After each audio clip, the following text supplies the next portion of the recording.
Can we all make a start because it is past. The clock is chiming. Good evening and welcome everyone. I'm Councillor Patrick Clark, Chairman of this meeting of the Western Area Planning Committee. Other members of the committee joining me this evening are Councillors Anthony Amirtharaj, Councillor Phil Barnett, Councillor Dennis Bennyworth, Councillor Heather Codling, Councillor Clive Hooker, Councillor Tony Vickers and Councillor Howard Williston. The following officers are attending to advise and support the meeting: Sharon Armour, Legal Services Manager, Simon Till, Team Manager, Development and Regulation, Paul Goddard, Team Leader, Highways Development Control, Masi Masiwa, Senior Planning Officer, Ben Ryan the Clerk, and Thomas Radburn, Zoom host. Before we start this evening's meeting, I would like to take the opportunity to remind members that we are subject to the Council's Code of Conduct, which requires us to uphold certain standards, including, most importantly, respect. Members across the chamber may not always agree with one another, but I would ask that in our disagreements, we endeavour always to be respectful of each other's views. If we hear the evacuation alarm this evening, we must leave the building immediately. Please proceed via the safe emergency exit route, and please follow any instructions given by the officers. The assembly point is the car park of the Dolphin Pub. If the lockdown alarm sounds, we will remain seated and await instruction from officers. We will adjourn the meeting until such a time as it is safe to proceed. Do members have any questions about the way in which this meeting will be conducted before we proceed? Thank you very much. So apologies. Have we received any apologies? No apologies, Chairman. I do know Councillor Abbs actually said he may not be able to attend, so I think we can count his apologies there. Next item number 2, minutes of the meeting held on the 21st of February. Unfortunately, the minutes are not yet available, but will be brought to the next meeting. Third item on the agenda, declarations of interest. Do any members wish to make a declaration of interest? Councillor Codling. Yes, thank you, Chair. I would like to declare an interest in the first item at Cold Ash. I am a parish councillor as well as ward member. Very good. Thank you. Councillor Hooker. Thank you, Chairman. I've been lobbied on the second item, the hybrid plan application at Greenham. Very good. Thank you, Councillor Hooker. I think, yes, a lot of us have been contacted on that.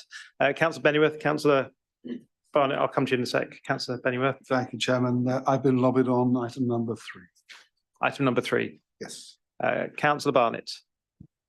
Likewise, Chairman, members, I've been lobbied in various forms, I might add, on item 2. In fact, it seems to be the norm now in social media to send out a lot of information which try to entice people to vote certain ways, but I can assure you I've not taken any notice of it. I've also need to identify I'm a member of Newbury Town Council and Greenham Parish Council, where obviously item 2 was discussed, but tonight I'll weigh up all the evidence and make my decision on the evidence that's in front of us tonight.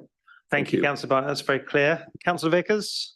Yes, I'm also a member of Newbury Town Council, and a small part of this site is actually in Newbury, and it has been discussed at Newbury Town Council Planning and Highways, and they have voted to support it at a meeting at which I was present.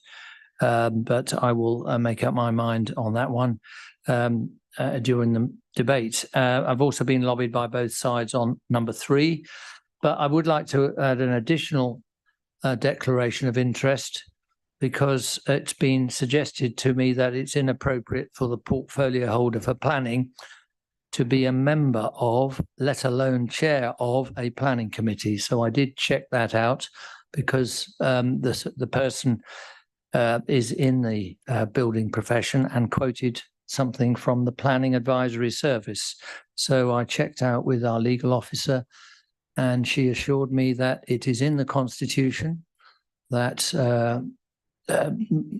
portfolio holder in planning who would always be expected to be very interested. So I declare an extreme level of interest in all planning applications that come here before committee. And I'd also like to point out that planning policy, it belongs to the full council, as does the constitution of this council. It is not something that's prerogative of the portfolio holder to make or break. And therefore, I will not in future be declaring that interest, nor, may I add, will I be declaring I have a conflict of interest because I'm the ward member. And I don't think any of us need to do that, but it's entirely our personal decision what to do about conflicts of interest. Thank you, Councillor Vickers, thorough as ever. And Councillor Amir Faraj. Thank you, Chair. So like other members of this committee, I've been lobbied on item number 2 by Tesco's, Greenham Trust and members of public. Fantastic. And I also would like to declare an interest in that. I too have been lobbied on item number 2. Tony, apologies. I am also a ward member, so I think worth pointing out in this case, and also pointed out that I know 2 of the directors of Feltham Construction on a personal level, but I have not spoken to them about this, and I will not let that affect my judgment. Councillor Wollaston. Just the record, I've also been lobbied by both sides on item 2. Fantastic. Join the club. Thank you very much. Okay, moving on to item 4 of the agenda. For those of you who are new to this meeting, the few that are, officers, I'll explain the procedure. Officers will present the application to the committee, after which the following groups might wish to make a representation for a maximum of 5 minutes each. Parish town council representatives, objectors, supporters, the applicant and or agent, and ward members. Following this, the committee members will have the opportunity to ask questions of clarification of the speakers and officers. The committee will then debate the item before determining the application. Mr. Till, I believe you're ready to start. Thank you, Chairman. I'll just share my screen.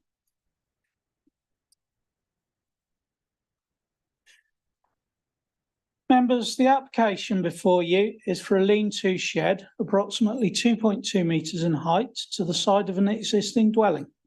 I won't keep you very long introducing this one. The application site is within the... I'll say that, but I've lost my place. The application site is within the National Landscape, formerly the AIMB, and forms part of an allocated housing site adopted in the HSA DPD in 2017. Some members may recall that the site was locally controversial due to concerns with the impact on views from the wider landscape and the adjacent road between the buildings. However, those matters are historic and were addressed at appeal, where the site was granted planning permission for 5 houses. The site slopes downwards to the south. The location of the proposed shed, and therefore the land upon which the shed is proposed, is 50 centimetres lower than the front elevation of the dwelling, giving the shed a height of 1.7 metres comparative to this ground level.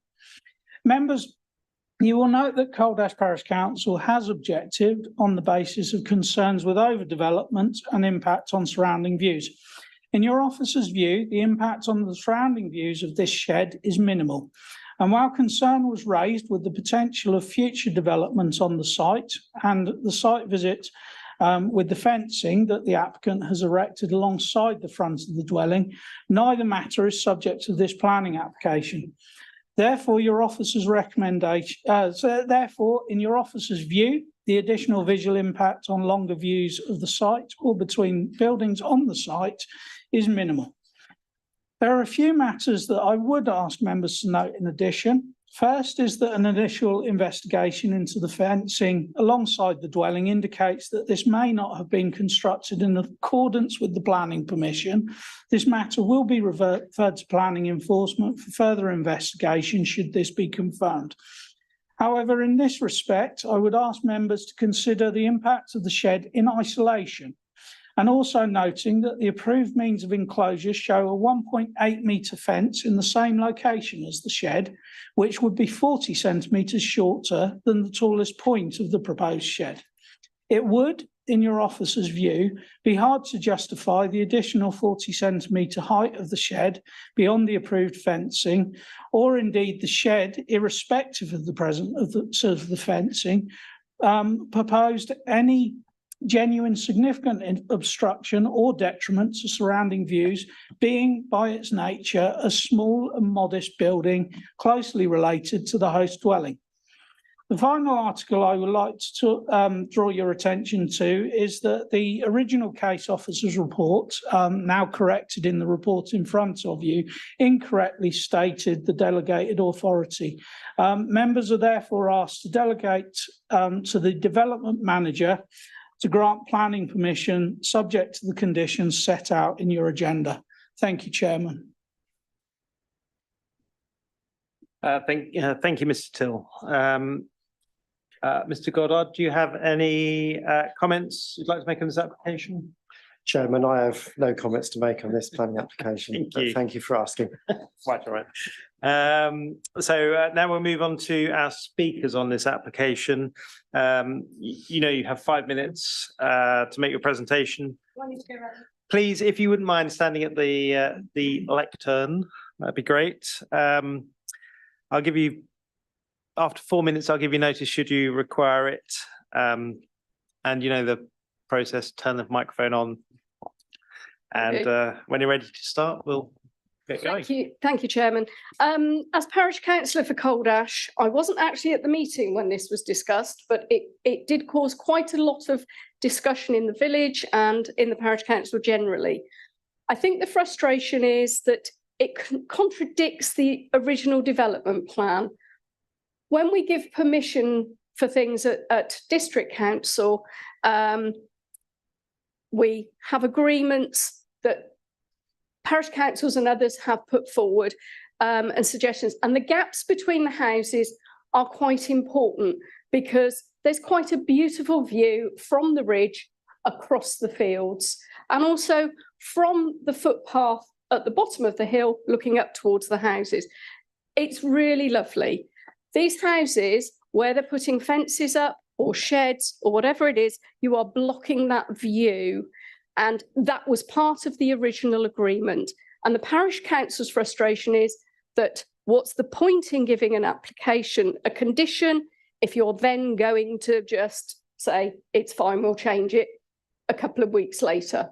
And that's how it feels to the parish. This was only, they commented on this in September. I can't remember the date of the original application. It was before I was a councillor. So that is mainly the problem. It's a frustration. What's the point in giving these conditions to then just have them overturned?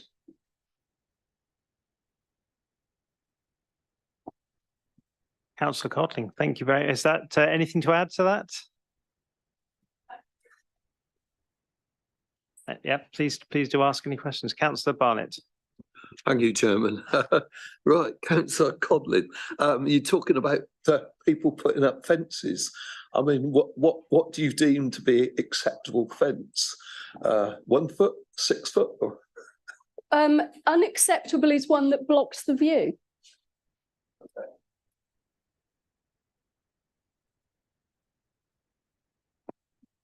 Fair enough. Are there any further questions on this for Councillor Codling? Thank you.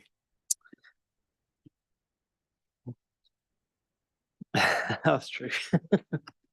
Councillor Hooker is also down to speak on behalf of, or to read out a written statement on behalf of Councillor Paul Dick. And again, you know the rules. You have 5 minutes, should you need it. Well, firstly, Chairman, thank you for letting me represent Councillor Paul Dick, who's the ward member for Cheveley and Coldash. A very, very short statement. He does send his apologies. He's not able to make the meeting this evening, but it is a three-liner. I am in support of the parish council's stance and therefore oppose this application.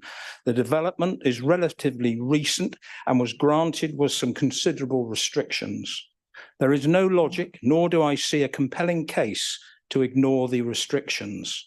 Why impose them if we do not observe them? End of statement from Councillor Pordick. Thank you. Thank you, Councillor Hooker. Are there any questions for Councillor Hooker? I couldn't answer. Okay, I think you've avoided that. Are there do members have any questions for officers? Or does wait. I have nothing to add. Thank you very much. Are there any questions of clarification for officers? Councillor Vickers. Thank you, Chairman. This question about the fence, I know we're not here to decide whether or not the fence should be there, but can you confirm that the fence as built was part of the original application, or is that something that could be questioned by enforcement officers? Thank you, Chairman. Councillor Vickers, you're quite right to draw a distinction between the application that we're considering and the fence itself. But for a little bit of background, the fence was subject to a condition of the appeal, as are any means of enclosure or outbuildings, requiring that details were submitted to and approved by the local planning authority. There is a schedule of means of enclosure. The schedule that I have seen appears to be different from what has been erected on the site. The schedule that I have seen indicates that the fencing runs in approximately the same location as the proposed shed. So the shed would in essence be tucked behind the fencing, and as I said in my presentation, would rise to a height of 40 centimetres higher than that fencing.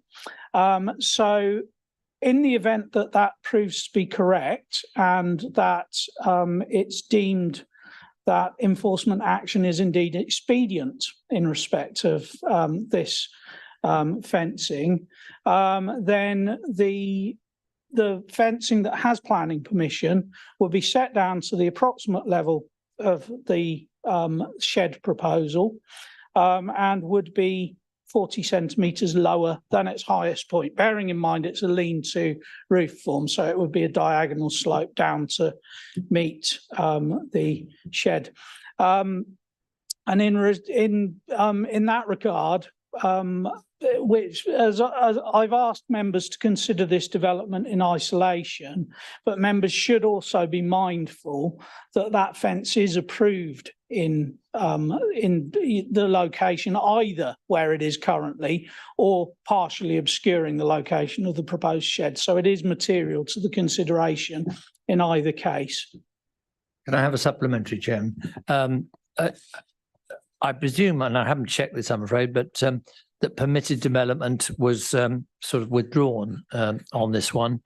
But normally, would you confirm that normally with permitted development, a fence up to, I think, 1.8 metres would normally be allowed in this situation for privacy reasons?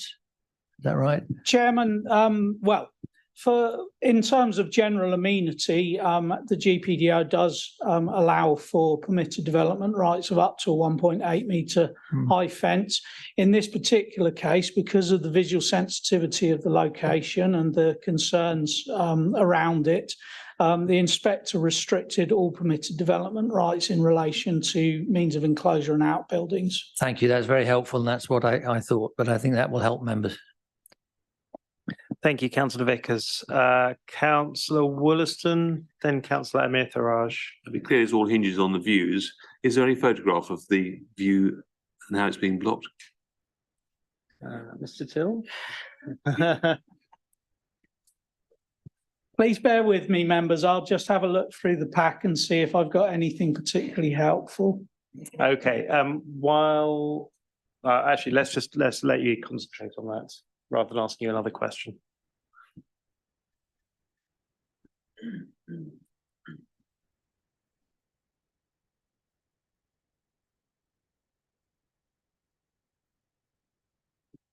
Right, members, I'll just share my screen again.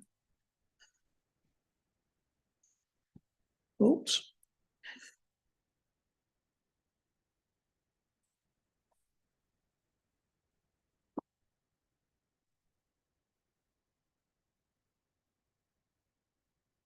Sorry, members, having a bit of technical difficulty here. Just bear with me. Somewhere between Zoom and PowerPoint.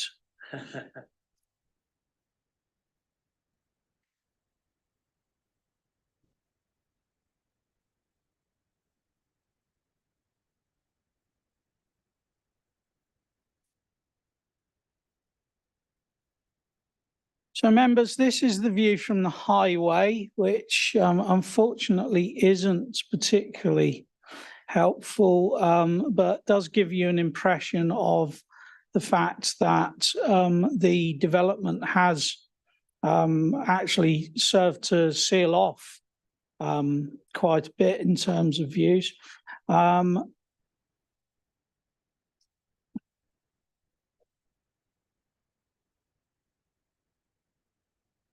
This is the view from the public right of way to the rear of the site, which gives you an idea of the views the other way.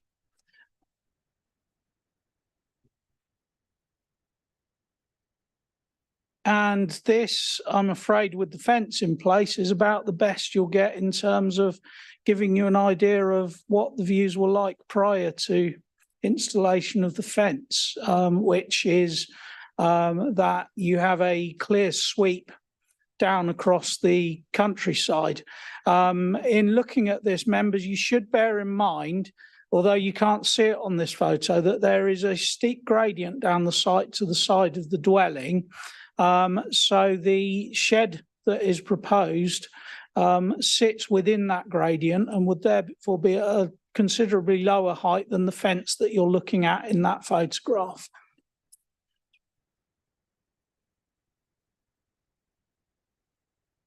Thank you, Mr. Till. Councillor Wollaston? I remember this application now and the debate over the hedge at the front.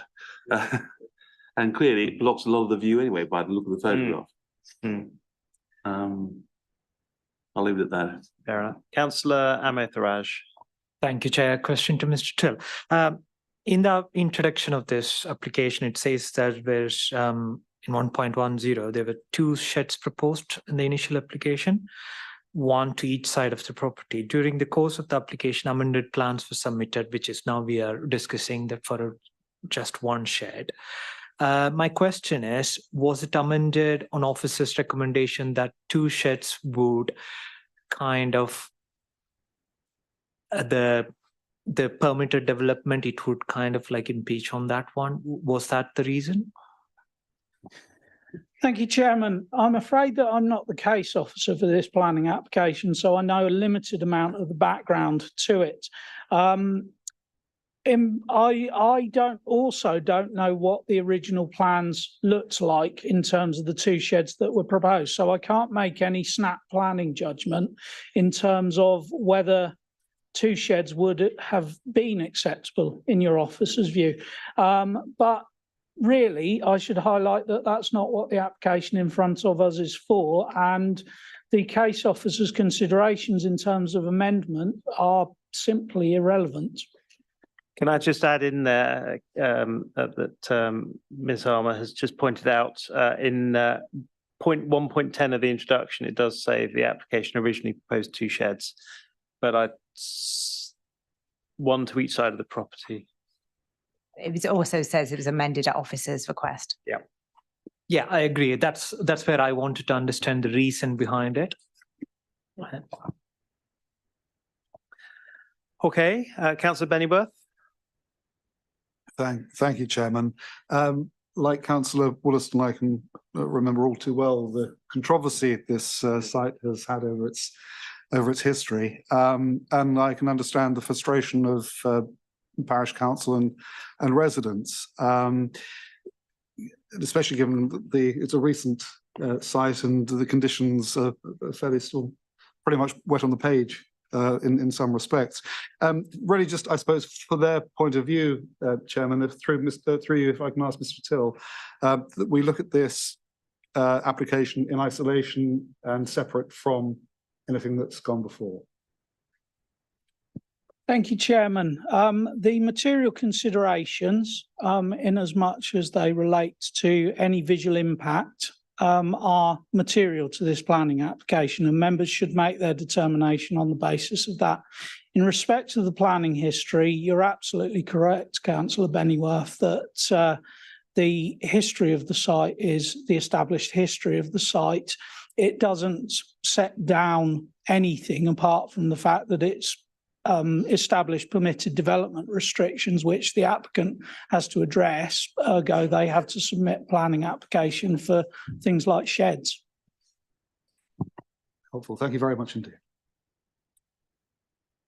Thank you, Councillor Bennyworth. Are there any further questions?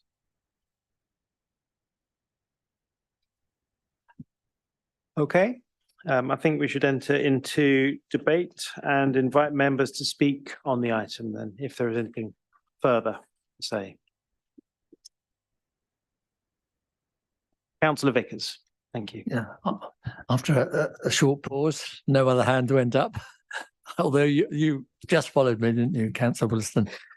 Yeah, I think this was called in because of the number of objections, and perfectly understandable that the local residents continue to object to this in principle. But to be honest, having been to the site, and it was very useful to see them as built, I wish we did that more actually as a committee, because we can learn a lot from the decisions we make that way.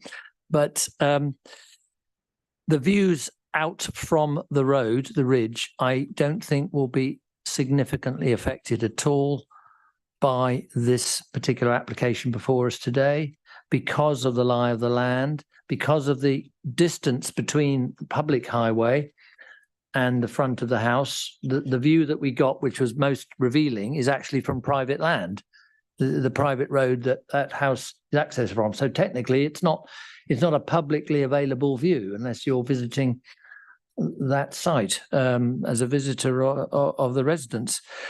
I objected to this more from the view towards it from as far away as Greenham. I remember going to the top of Greenham and looking out towards this. And I do regret that we've lost that magnificent view across the Kennet Valley from both directions, but it's because the houses are there and this shed is not going to make a significant difference. Thank you, Chairman. Thank you, Councillor Vickers. Councillor Wollaston and then Councillor Barnett. Thank you, Chair. I just wanted to point out, because that the planning consent at appeal is actually 5 years ago. It's not quite, while the ink's only not quite dry. Yeah, very slow drying. I have to say, when I went to have a look at this, unfortunately I couldn't make the official visit, but I did go there separately. I was actually quite impressed with what's there. Thank you, Councillor Wollaston. Councillor Barnett. Well, without digging at old ground, and of course, comments have already been made in relationship to what we felt at the time on the originally when Summerfield's application came in, and we've of course not supposed to, and I'm trying my hardest not to go back on the events that took place at that particular time, and it's quite interesting seeing the hedge, which was centred around a lot of the debate before, but I see the hedge is still there, which is quite helpful, because that was a major concern before. I'm inclined to actually agree with Councillor Vickers. If I remember right, the lie of the land dropped off hell of a lot. In fact, I remember I tripped over going down. It was very uneven, and it was when I had a bad leg.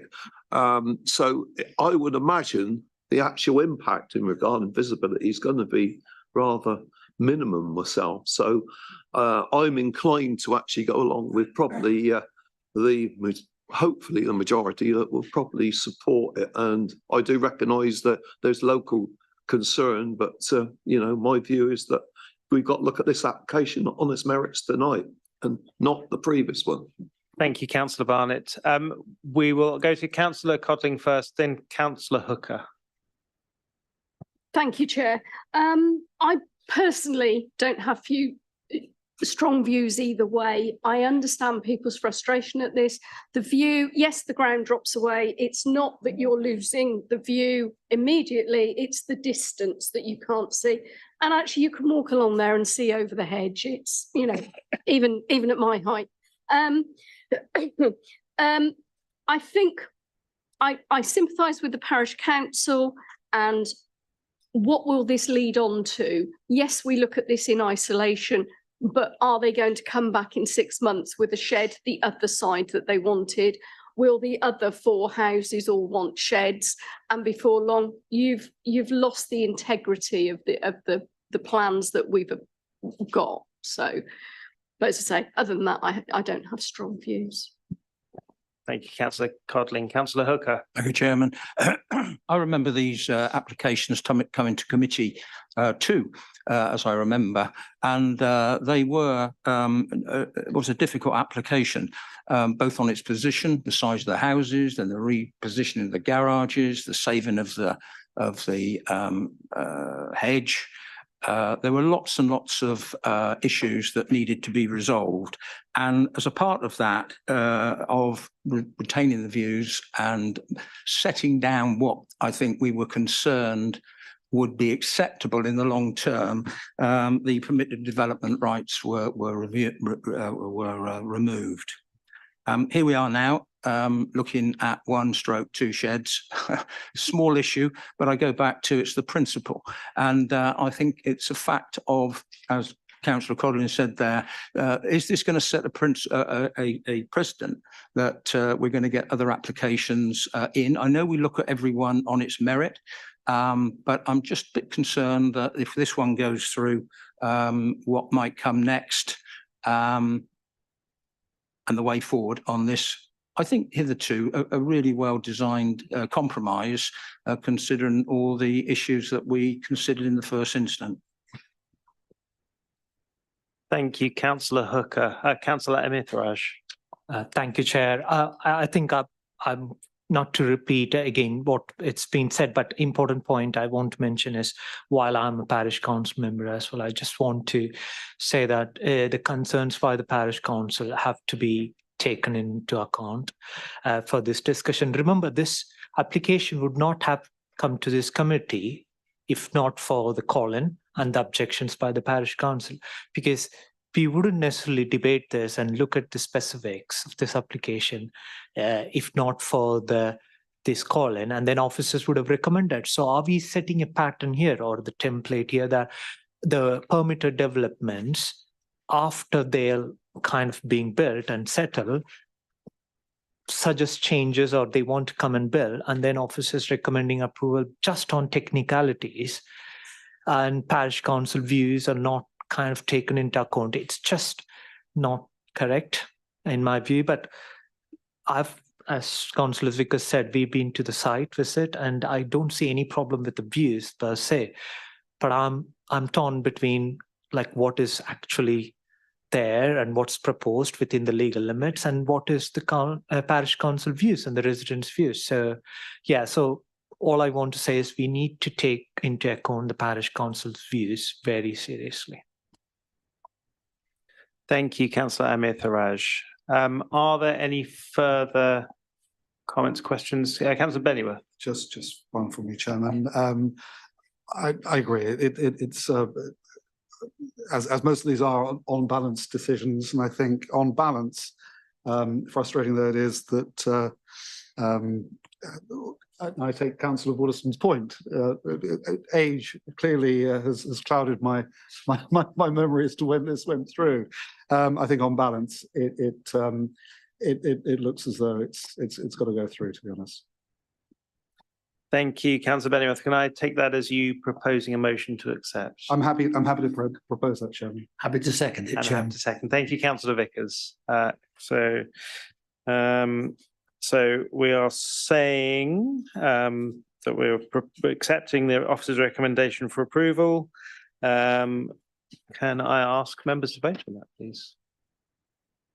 By raising their hands, those in favour? Thank you. Those against? Thank you. Okay, I think that's been approved. Thank you very much.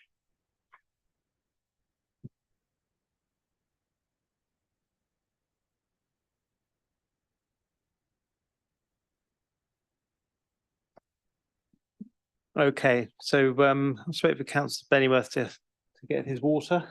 No pressure, no pressure, it's fine. It's important to stay hydrated. Good man. Maybe you went afterwards. Okay, so item 4 on the agenda is the land east of Newbury College. I won't read the application number. We know where it is. Monks Lane in Newbury. Mr. Masiwa, you've got you are the officer presenting on this. If you're ready to present, please go ahead. Thank you, Mr. Chairman. I'll just share my screen.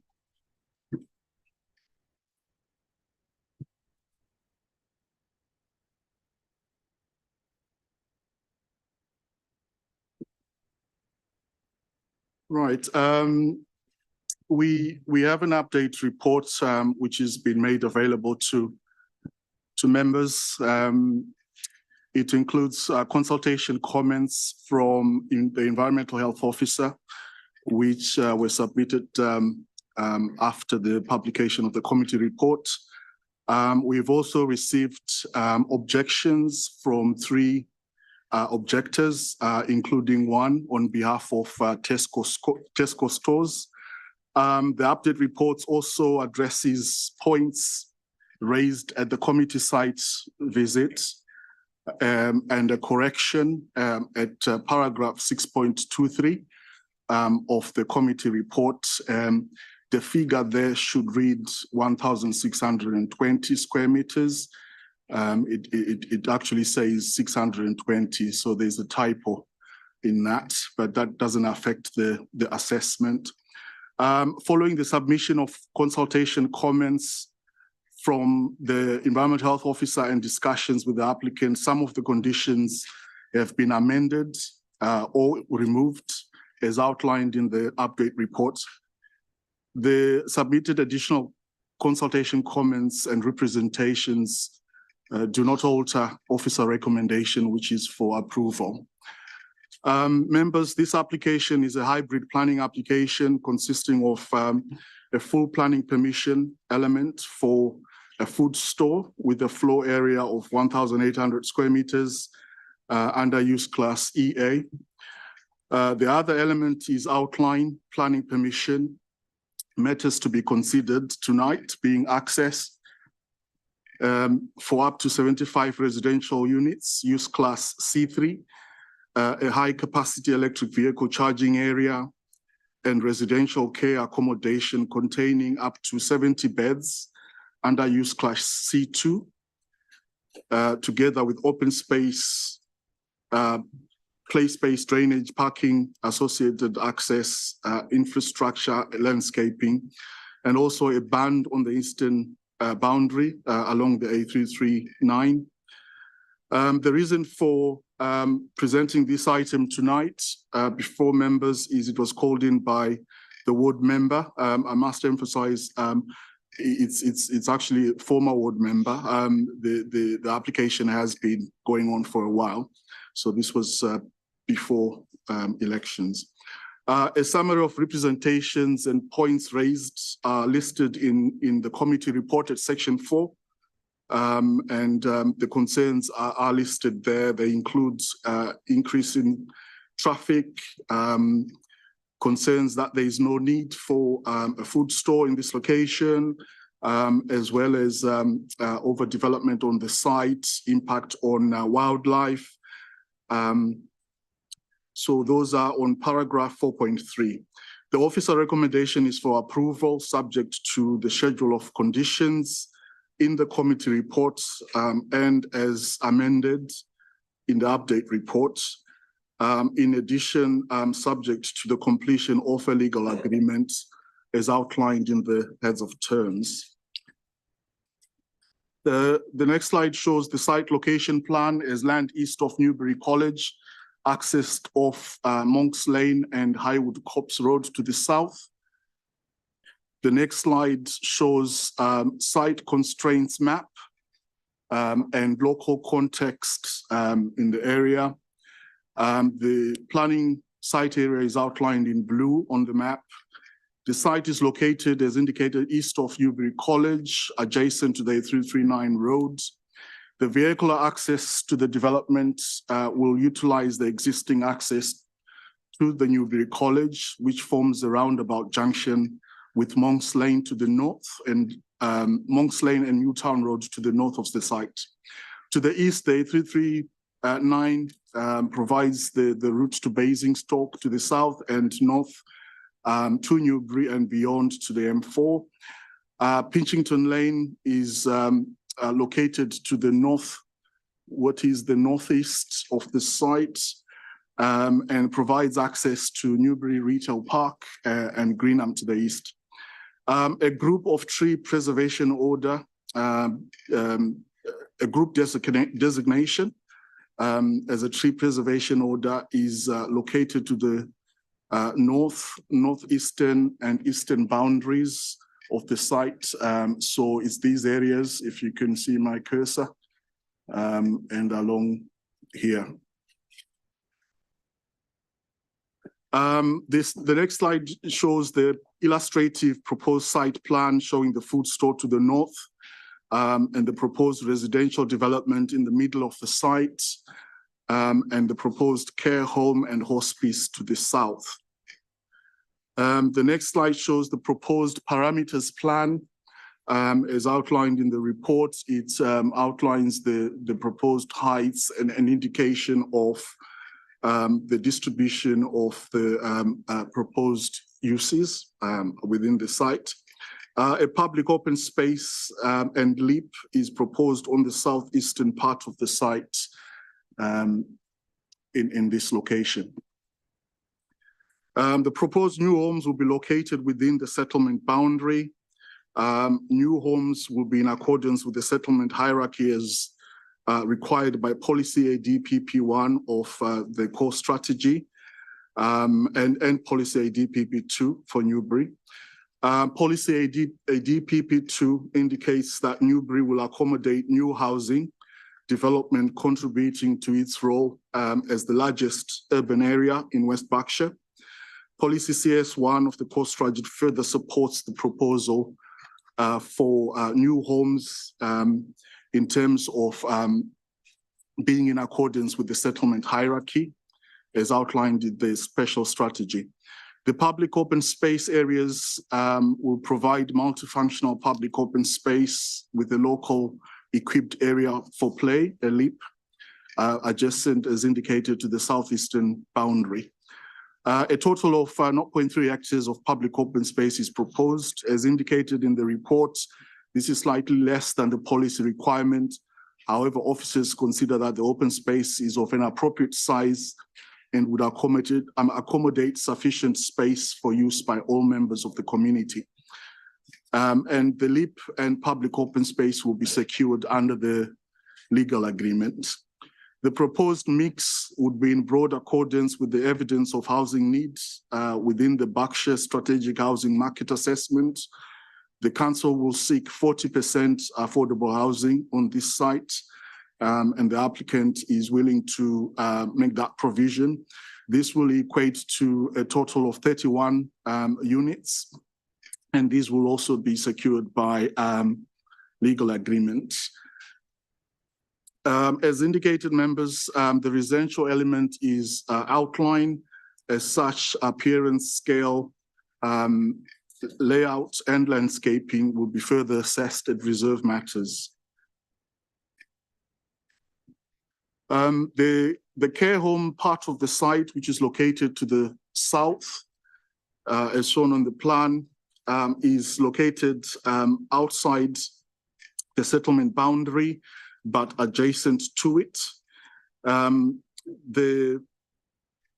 The proposed outline will incorporate the construction of a 70-bed care home with parking spaces and a 20-bed hospice with associated car parking spaces.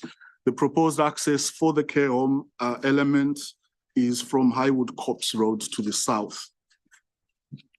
Officers have consulted adult social care service and Berkshire West NHS Integrated Care Board, who were initially concerned that whilst there is a need for special care accommodation within the district due to an aging population, there was an issue with care facilities having difficulties in recruitment and retention of staff. However, following the submission of additional information, including a statement by Helborn and the Caring Homes Group, the Council's Adult Social Care Service were content with the proposed staffing approach. A care home assessment has been submitted, which indicates or anticipates a growth of residents aged 65 years and over by 22.8% over the next 10 years, with a current demand for 584 beds. The West Berkshire Strategic Housing Market Assessment also indicates a net need of 3,462 bed spaces for older persons in registered care provision across the study area over the 2013 to 2036 study period. This is equivalent to provision of approximately 151 beds per annum. Policy ADPP1 of the core strategy outlines that development will be within or adjacent to settlements included in the settlement hierarchy, and that only appropriate limited development in the countryside will be allowed focus on addressing identified needs and maintaining a strong rural economy. Officers consider that the future demand for care facilities and an aging population indicates that the district has to plan for more modern purpose-built care facilities. The proposed development will add to this provision and meet this identified need. On this basis, officers are satisfied that the proposal complies with policy ADPP1 in terms of the care home being adjacent to the settlement. The proposed food store is located to the north of the site. As indicated in the report, this element is for full planning permission as part of the hybrid submission.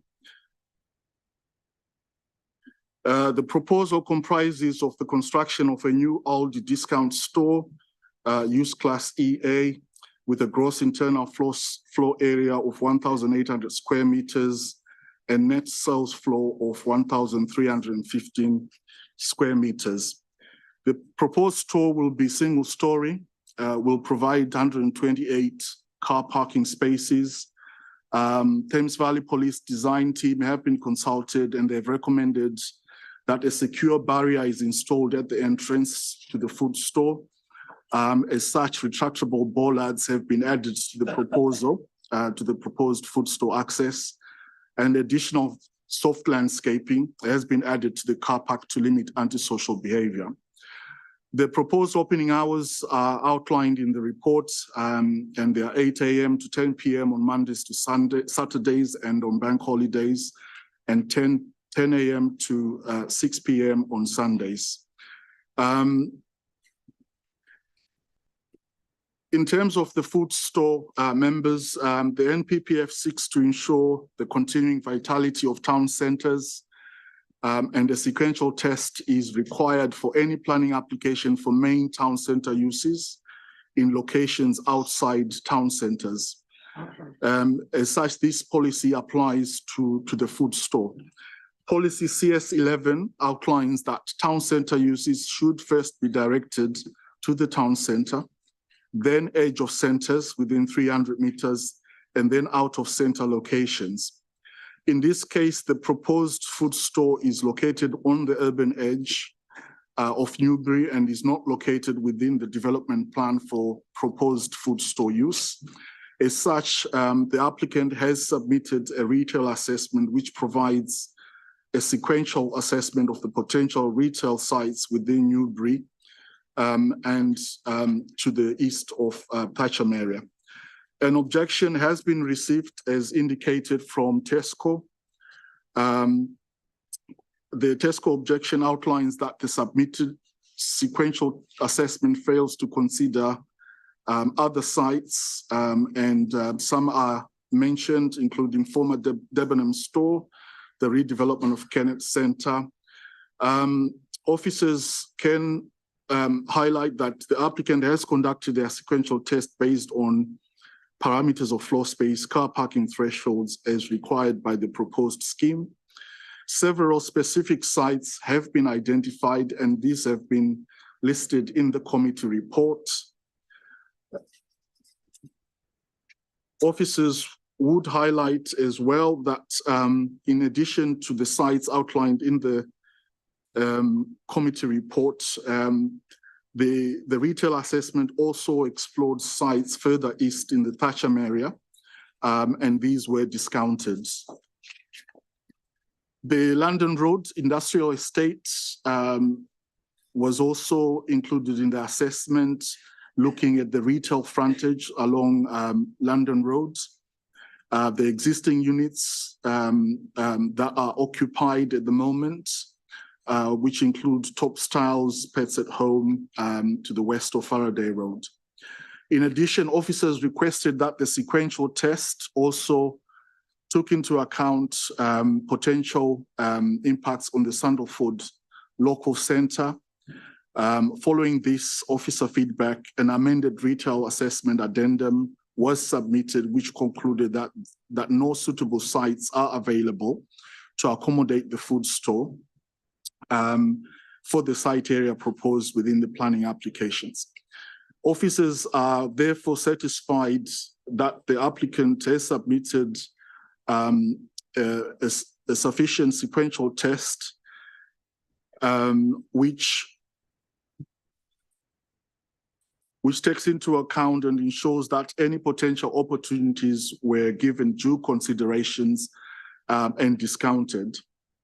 The next slide shows the cross-section or showing the proposed food store in relation to Newbury College buildings. This just helps to indicate the height and scale of the store in relation to local context. The next slide shows the proposed food store access, which is off Newbury College access roads. The next slide shows the proposed, the swept path analysis for articulated delivery vehicles, and the inset map shows the location of the plan. Since the outline part of the proposal is focused on access, the next slides just show the access elements that are for consideration tonight. The slide on the screen now shows the proposed EV charging stations, which are accessed off Newbury College Road. The next slide shows the proposed care home and hospice, which showed a new access off Highwood Copse Road. The next slide shows the proposed northern residential access, which again is off Newbury College access. And the next slide shows the proposed southern residential access. In terms of sustainability, Mr. Chairman, a sustainability report and BREEAM pre-assessment reports were submitted, which confirm that BREEAM excellent or very good can be achieved for the proposed developments in terms of the food store and the care home. The addition of high capacity electric vehicle charging station is welcomed and will help to meet policy CS15 objectives. The applicant indicates that the objective of the residential developments is to achieve zero carbon. As such, officers have provided condition which seeks to secure those requirements. The applicant's sustainability statement outlines the designs which seeks to maximize solar gains, including the use of solar PV panels and electric charging points. Members, there are no objections from the Council's Highways Officer. I'm sure you provide his assessment. There are no objections from the drainage officers, no objections from ecology and the tree officers. I will just quickly go through now the site photographs. So this image shows the view of Monks Lane Junction, access to the site with the Newbury College access road. The next slide shows the view of the A339 Highwood Copse Road Junction. Next slide shows the eastern boundary of the site adjacent to the A339 looking north within the site towards Monks Lane. The next slide shows the western site boundary and the Newbury College buildings and Castle School, which is to the south of the site. The next slide shows the southern hedge and the western boundary. Again, a view of the southern hedge. The next slide shows the southern edge and care home and hospice site as indicated during the site visit. This part of the proposal is outside the settlement boundary. The settlement boundary follows the hedge that can be seen to the right of the image, and Highwood Copse School can be seen beyond. Again, another image of the care home and hospice sites, a view of the A339 junction. That ends my presentation, Mr. Chairman. I do have some slides for Mr. Goddard, and I'll try and go through them. Thank you, Mr. Masiwa. Mr. Goddard, I think if you've got any comments, that would be fantastic. Thank you. I have a few, Chairman. Thank you very much. My colleague, Masi Misawa, described the access arrangements into the site in detail and showed you some slides, the drawings which have been accepted by us in Highways. Most of the development is accessed via Monks Lane. We did, as highway officers, have some concerns about that. We would have preferred some of the traffic or more of the traffic to come out via the south to spread the traffic out a bit more. But the access road through the Newbury College is private, and for understandable reasons, they did not want that to become a through route for the whole of Newbury. And the road is a private road, so just to make a point, by the way, I'm looking at page 37 of the main report. It is the main sort of highways part of the report before you. So the Newbury Access Road is a private road, and this does therefore probably will end up in the residential development also being private, because if you access a site via a private road, it's difficult to enter into the usual Section 38 adoption process. But I have applied a condition 9 in the report, which ensures that the highways will be designed and constructed to an adoptable standard if that becomes possible later on. And it also enables access by the council's waste service and contractors. I have no concerns regarding the layout. The proposed car parking for the retail store is an acceptable level and compares with other approvals of such stores that have recently been approved across the district. The housing development is obviously illustrative at this stage. and we'll come through in more detailed later on. Traffic generation, as with all retail stores, not all the vehicle movements are new to the network. Some trips will be passed by, they're already there on the A339, passing by the site on the way home, work or something like that, or linked trips, for instance, if trips that are already at the college. So we don't count those because they're already on the network and already accounted for.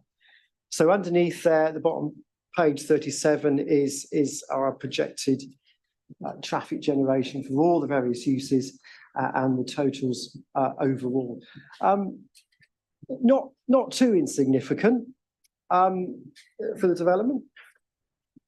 And the projected traffic generation or its impact, this planning application has not been easy to assess. But the applicant's highway consultant's motion, with all due praise, have in the end worked hard to get this planning application, work with me to get this planning application before you tonight. One of the big issues why this hasn't been easy to assess is because some other developers got to this location first, being the strategic housing site of Sanderford Park. Sanderford Park was approved at appeal 3 years ago and included an extensive package of mitigation measures. And the challenge was to make sure that this development, if placed on top of it, that those mitigation measures for Sanderford would still work. I think it's worth talking about those mitigation measures. They are nothing to do with this planning application, I need to make it clear, but we have had some objections that have talked about these mitigation measures. So therefore, I think for your information, it would be useful to tell you what they are, the relevance to this proposal and when they're likely to be constructed. Now, Massey does have some slides, to show you. So this is the first one. This is at the bottom of the hill near the Swan Public House. It's a big plan. It doesn't show up terribly well on the screen, but basically the idea of this is to do what we can to encourage traffic from the south to go towards the A34. We've reconfigured the roundabout there by the Swan Pub and reduced the northbound lane for a distance to a single lane. And I'm aware that there's been a speed review meeting where 40 miles per hour could be provided going forward. Next, so this proposal, if we assume that Sanderford Park is estimated to start in the autumn of 2025, this should be in place within 2 years by late 2027. Next slide there, Massey. So now we're moving into the town centre. This is the next proposal. This is the A339, A343 St John's roundabout adjacent to Burger King. This proposal should follow about a year later, we estimate. Should be completed during 2028. Both these schemes so far are Section 278 works, so the developer will provide them as works. And this involves widening the A339 southbound alongside where Burger King is, and the traffic modelling results do show quite an advantage in doing that by the time the development proceeds. And then the final slide I've got for you is the A339 Pinchington Lane, Monks Lane roundabout. This is the most significant of packages. Substantial scheme costing some £10 million. It's difficult to see detail, but basically it involves sweeping away the existing roundabouts at A339 Pinchington Lane and at the college access onto Monks Lane and replacing them with substantial traffic signal junctions with all-purpose pedestrian crossings all the way around. This scheme, I estimate, will probably not happen till about 2034. Now, you may ask, well, why is there such a gap between the two smaller schemes and this one? We want this scheme to benefit Sanderford. We do not want it to be provided too early, if providing additional highway net capacity that will then fill and will then be of no benefit to Sanderford when the Sanderford development is completed. So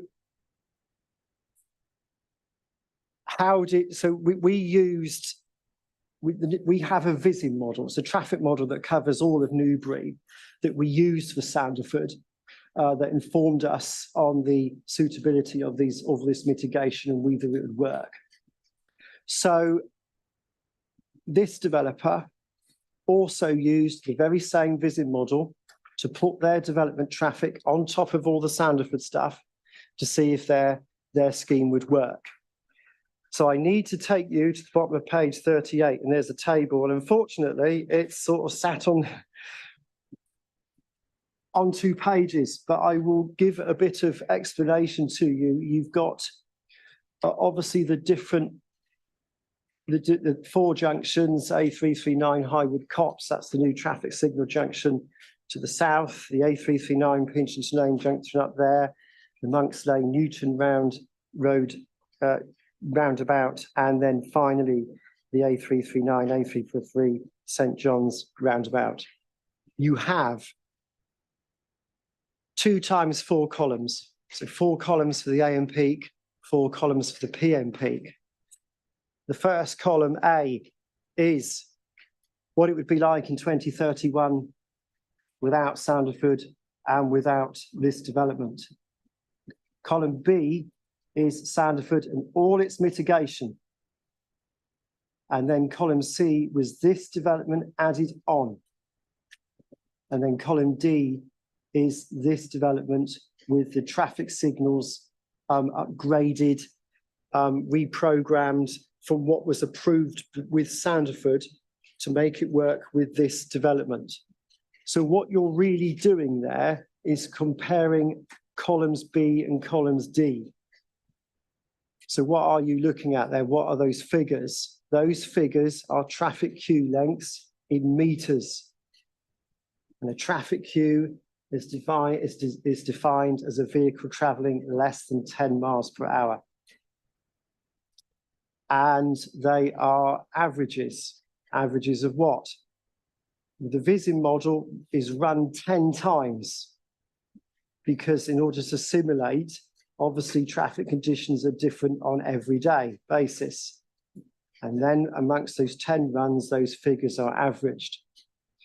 You will see by comparing columns B and columns D for the AM and the PM peak that with the adjustments to the signals proposed and that can be provided with this development, when the scheme is built, there is not much of a difference between what was approved with Sanderford and what is before you tonight.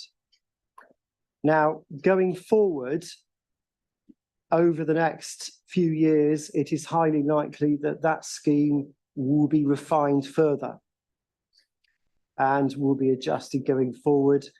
And we as highway officers are confident that we can improve the performance at that junction going forward. I think it also needs to be mentioned that by then we will probably have an updated VISIM model with fresh traffic surveys that we can use to refine that design much further. So on that basis, highway officers do recommend approval on those figures. There is one further point that I do need to bring to your attention. Obviously, that scheme on the screen does come forward later, and traffic conditions will worsen up to that is being built, but that is already approved with the Sanderford proposal for reasons that I've explained. I do not consider it useful for this development, if it had been required, to provide a multi-million-pound mitigation scheme at this junction when completed, only for it to be ripped up for that scheme to then be built a few years later. So yes, there will be a few years when conditions of the network will get worse. But ultimately, when this scheme is provided in what I think is around 2034, there will be betterment at that stage. And on that basis, Chairman, your highway officers raise no objection. Thank you, Mr. Goddard. Now, we move on to our speakers on the application.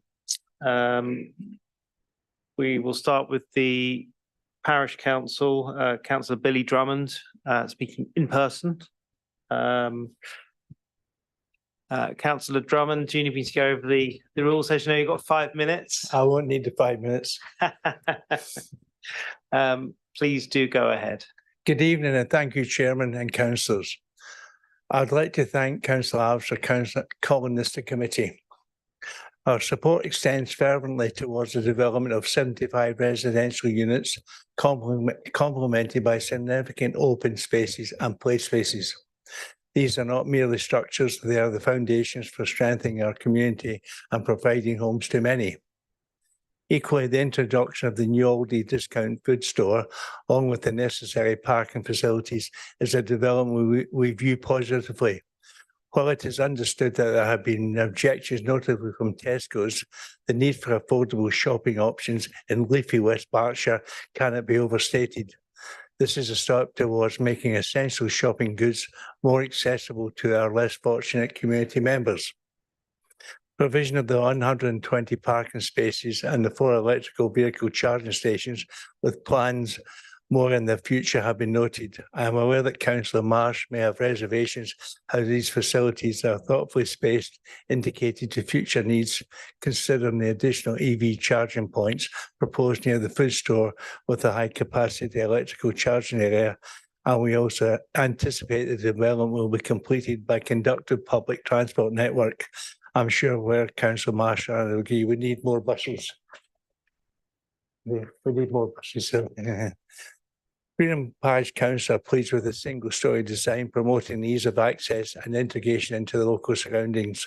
The only concern is the noise coming from delivery vehicles at all hours of the night with headlights, reversing horns, disturbing residents. Just like the number of complaints we are still receiving from residents who complain to Councillor Barnett over the little store on the Newbury Retail Park.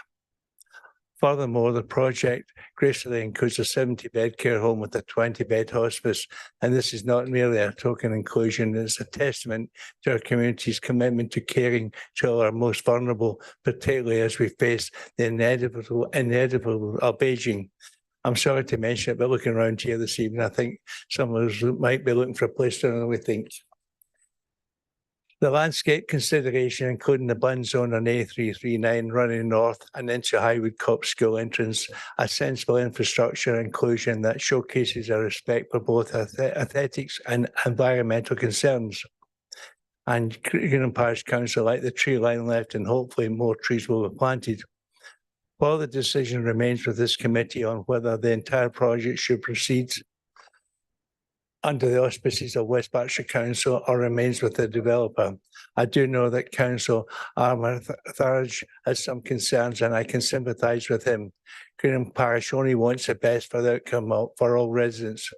In conclusion, we strongly advocate for the approval of the application 2202754, recognising its potential to substantially benefit our community. Thank you, Chairman and Councillors. Thank you. Thank you, Councillor Drummond. And I think it's worth just pointing out that I think it was Councillor Vickers who called this in, not Councillor Abbs. just for reference. But thank you for your presentation, Councillor Drummond. Now, do we have any questions on this, Councillor Amir Tharaj? Yeah, can I ask for? Thank you, Councillor Drummond. I just have a question to ask for the Parish Council. Have the Parish Council considered adopting the governance and maintenance of the public open space, which would be coming as part of the residential one? Has Parish Council thought of adopting that? They have not. Not? Okay. Thank you. Okay. And the question is, sorry, have Parish Council discussed and thought about having this private access, which Mr. Goddard mentioned on the the access route through the Monks Lane that the public. Sorry, Councillor Amithoraj, can I just check, is this a question of Mr Drummond's presentation or is this a question for discussion later? Yeah, this one is a later one, sorry, yeah. Thank you, Councillor Amithoraj. Thank you, Councillor Drummond. Any further questions before you sit down again? No. Okay, thank you very much. Now, there are no objectors who are registered to speak, but we do have Ian Wooloff as a supporter.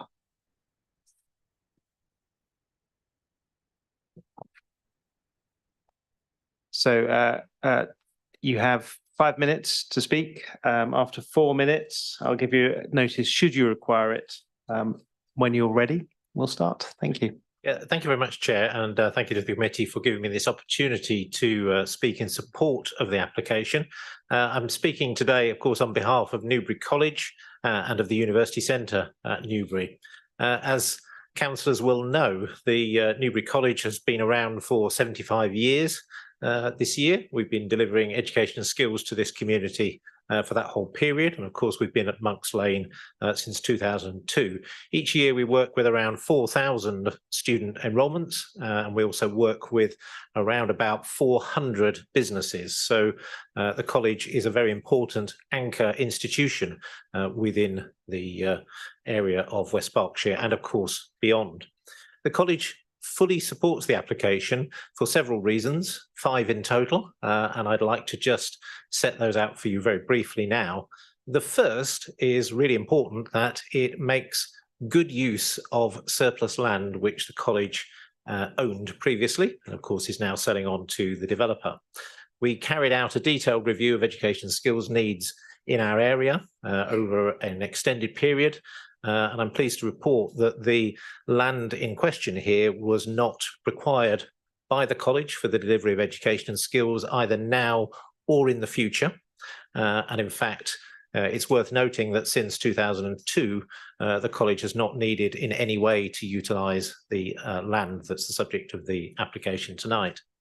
The second point I'd like to stress is that as Councillor Drummond did, that this development brings great benefit to the community. As an area of the campus, as the area of the campus is not required by the college, we decided to release the land some time ago and to ensure that it is put to good use in the interests of our community.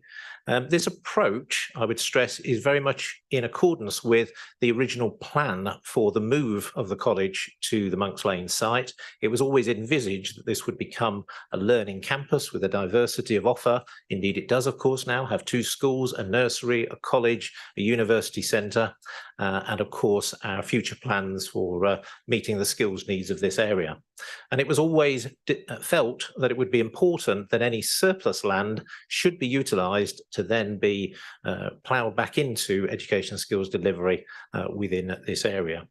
The third thing, therefore, I'd like to stress is that the scheme as presented secures clear educational benefits for West Berkshire.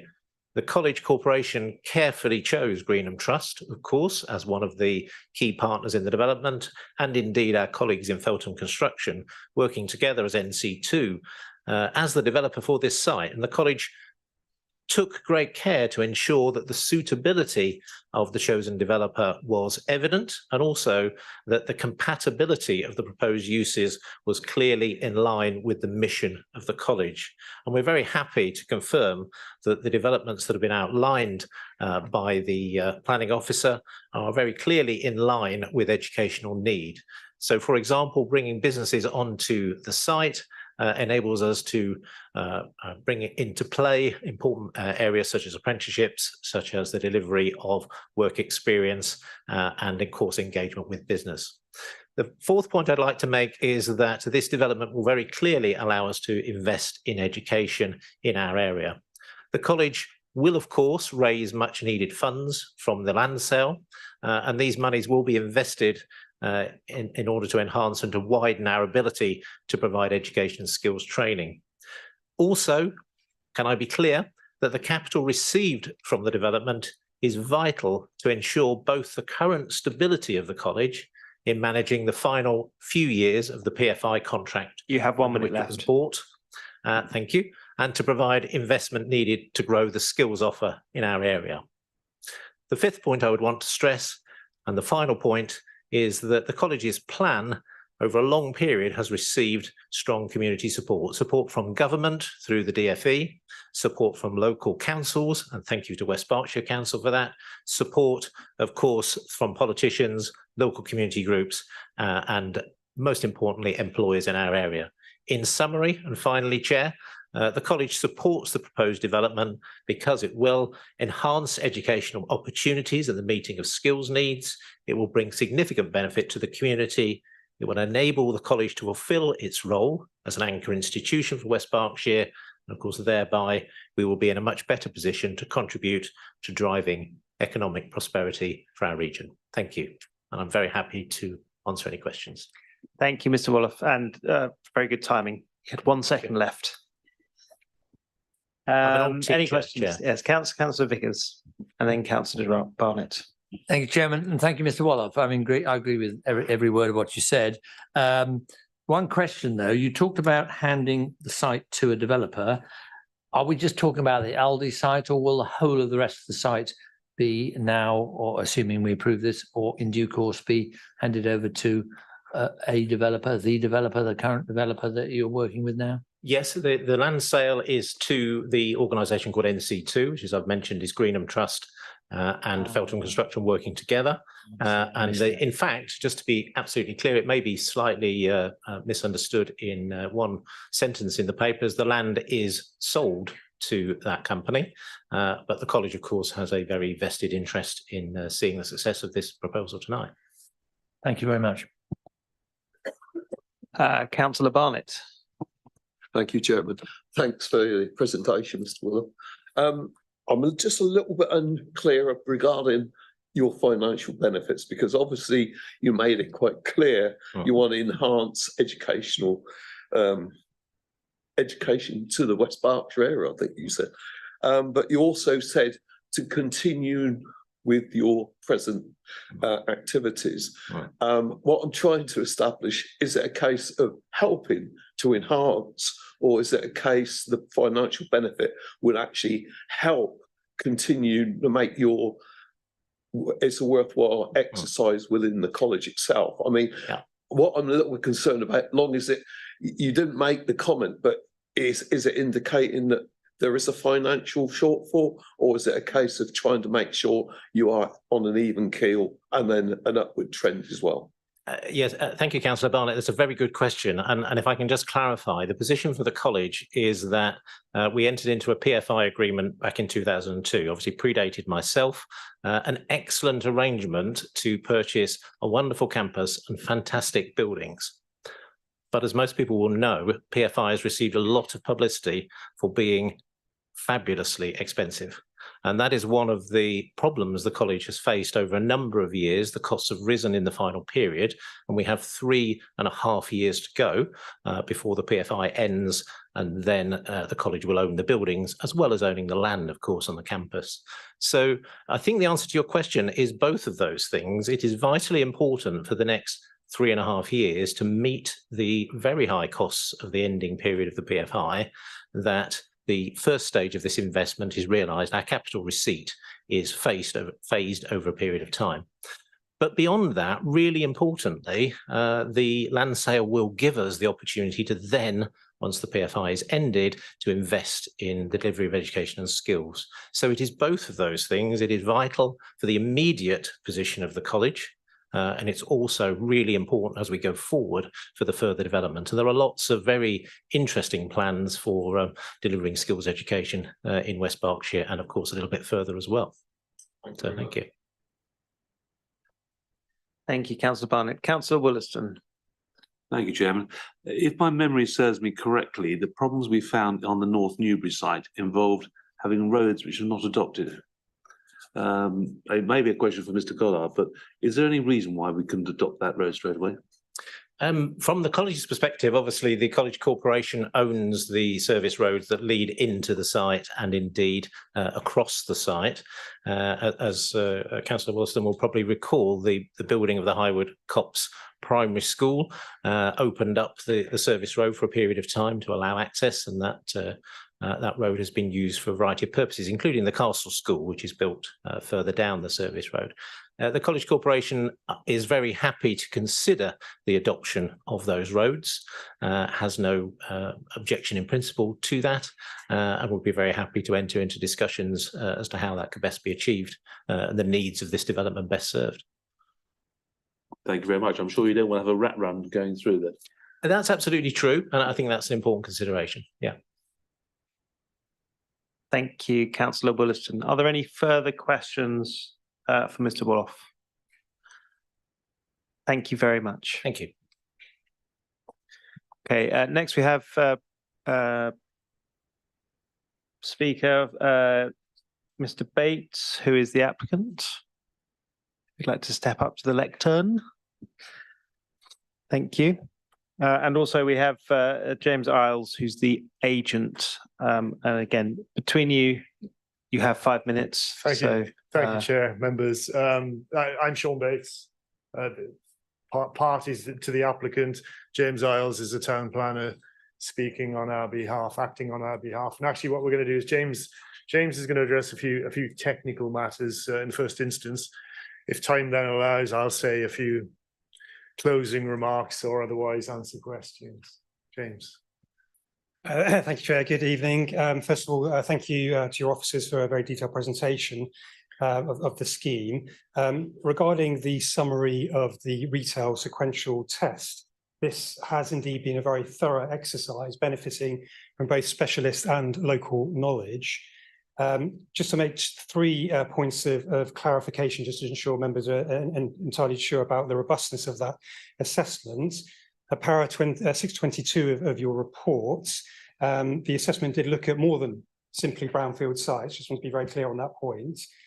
Paragraph 630, just want to also be very clear that the assessment, by agreement with your offices, didn't go as far as looking at the catchment. That was deemed to be beyond the reasonable retail catchment area. So the assessment was focused by agreement and quite appropriately on the Newbury area. So just to clarify that point.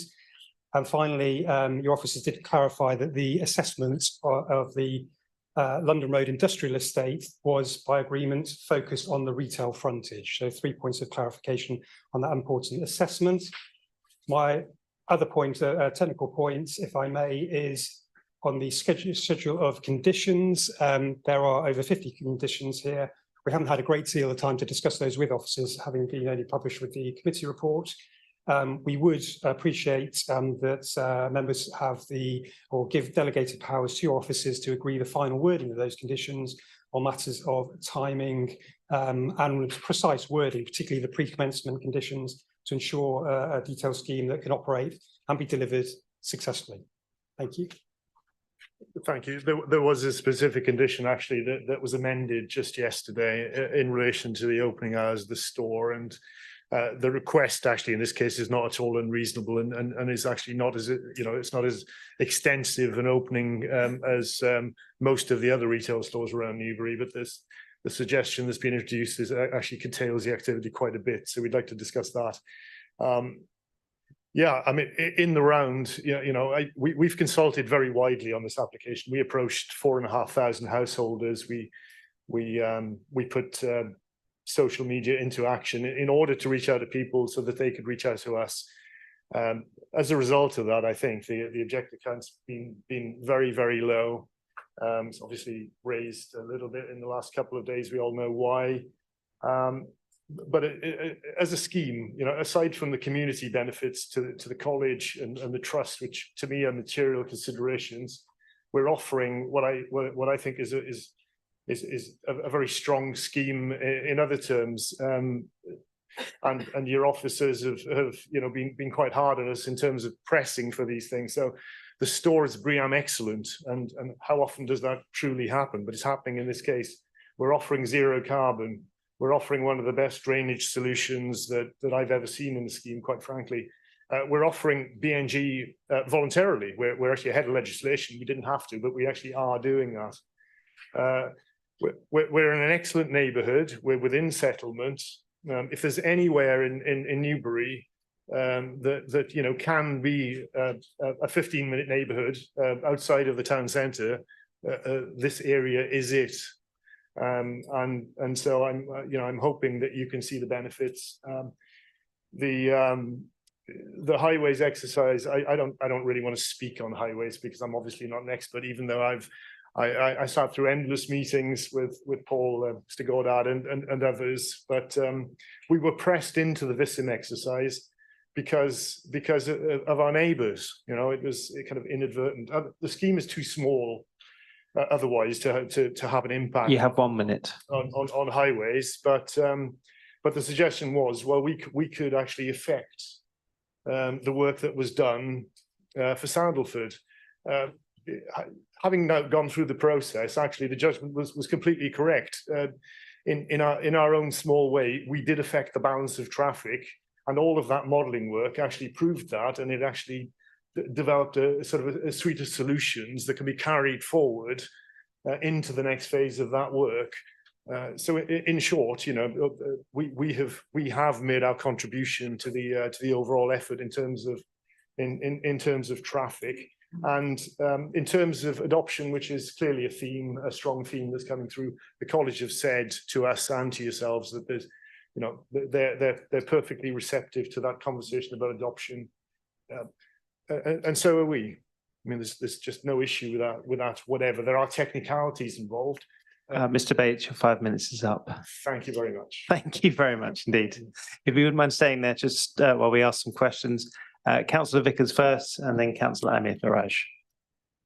Thank you very much, Chairman. And yes, again, very, very informative comments from you. I was the one that called it in twice because it's actually one separate application, and I thought, oh, we still need to call it in.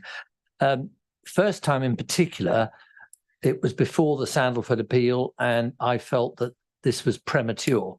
It's the wrong side of the roundabout, and you're going to actually make people drive or cross busy roads. It's still not quite timed, well as regards Sandalford, but that's not your fault. That's Sandalford being so delayed. But my question to you, would you be open if other parties, including Paul Goddard or whoever is doing his job, to negotiating with the Sandalford developers to see if you can adjust the phasing? I mean, it may be that there are good reasons why our officers would be against that, but that would overcome what to me is the biggest objection.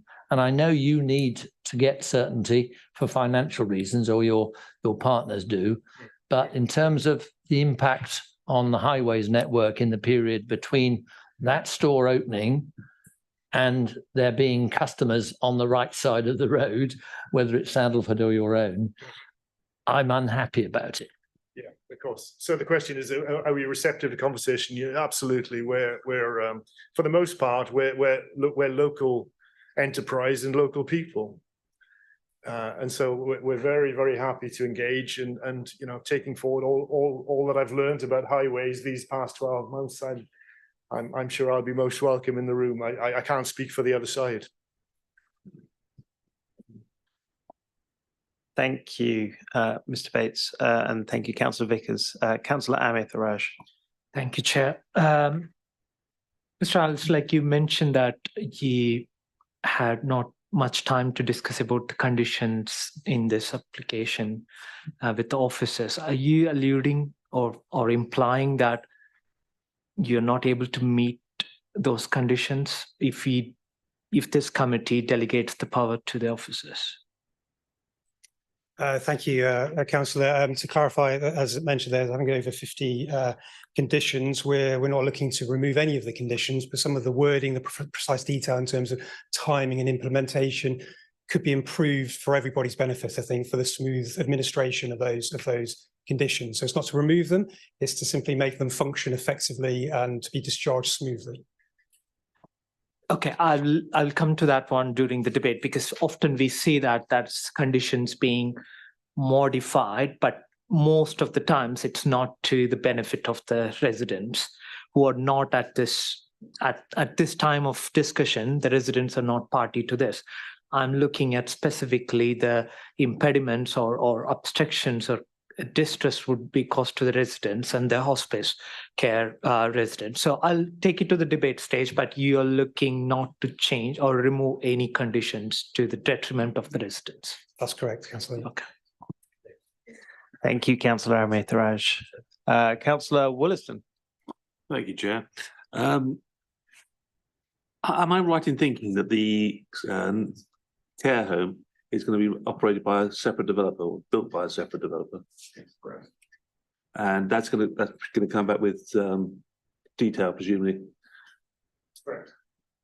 But I've had some comments from a particular person whose mother has been in a care home recently. I think many of us might have had it.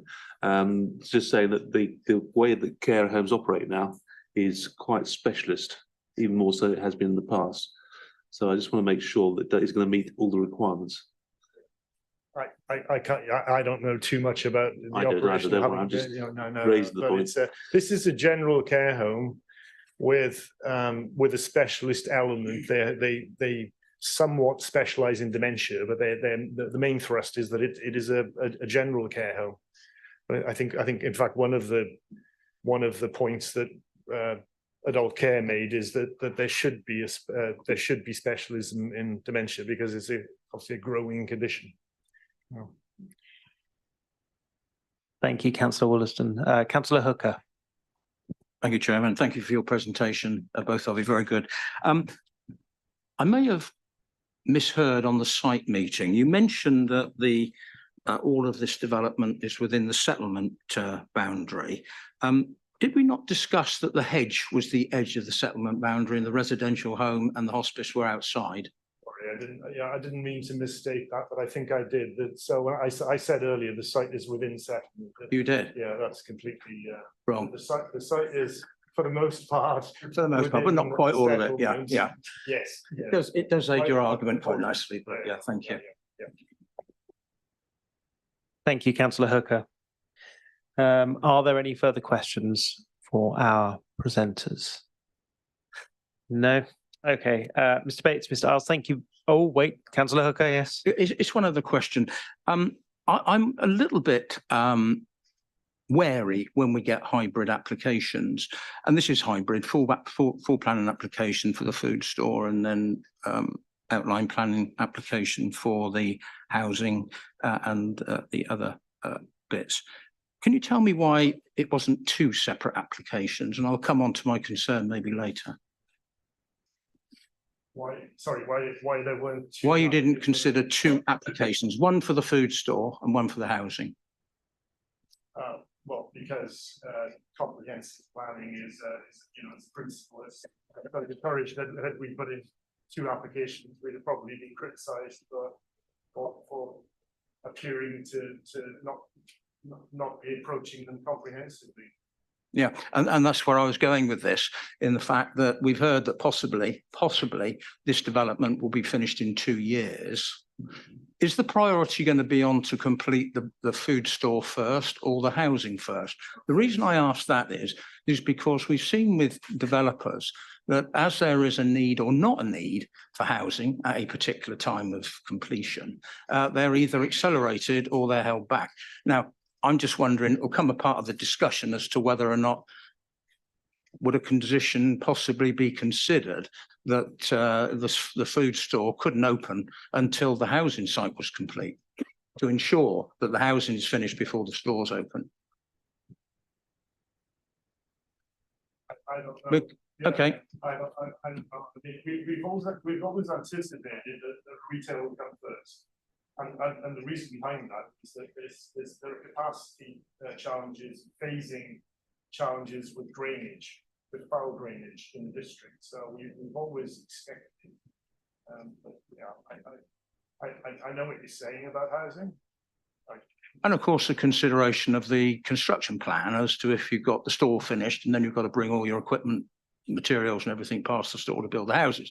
I'm just looking at the practicalities, but I guess you considered this and so have the planners, and maybe it'll come up in the debate, but thank you for Thank you. And if I may, Councillor, that's hence the requirement or the request to look at the conditions in detail and the timing and precision. So just to give a quick example, there is a condition requiring cycle parking for the whole scheme as a pre-commencement condition. I'm not sure that was officer's intentions, because that would mean looking at details for the entirety, which could hold back the first element. So we'd just like to introduce phasing into conditions like that. The other thing was, if I may, Chairman, we're considering here drainage. It was an extremely wet site.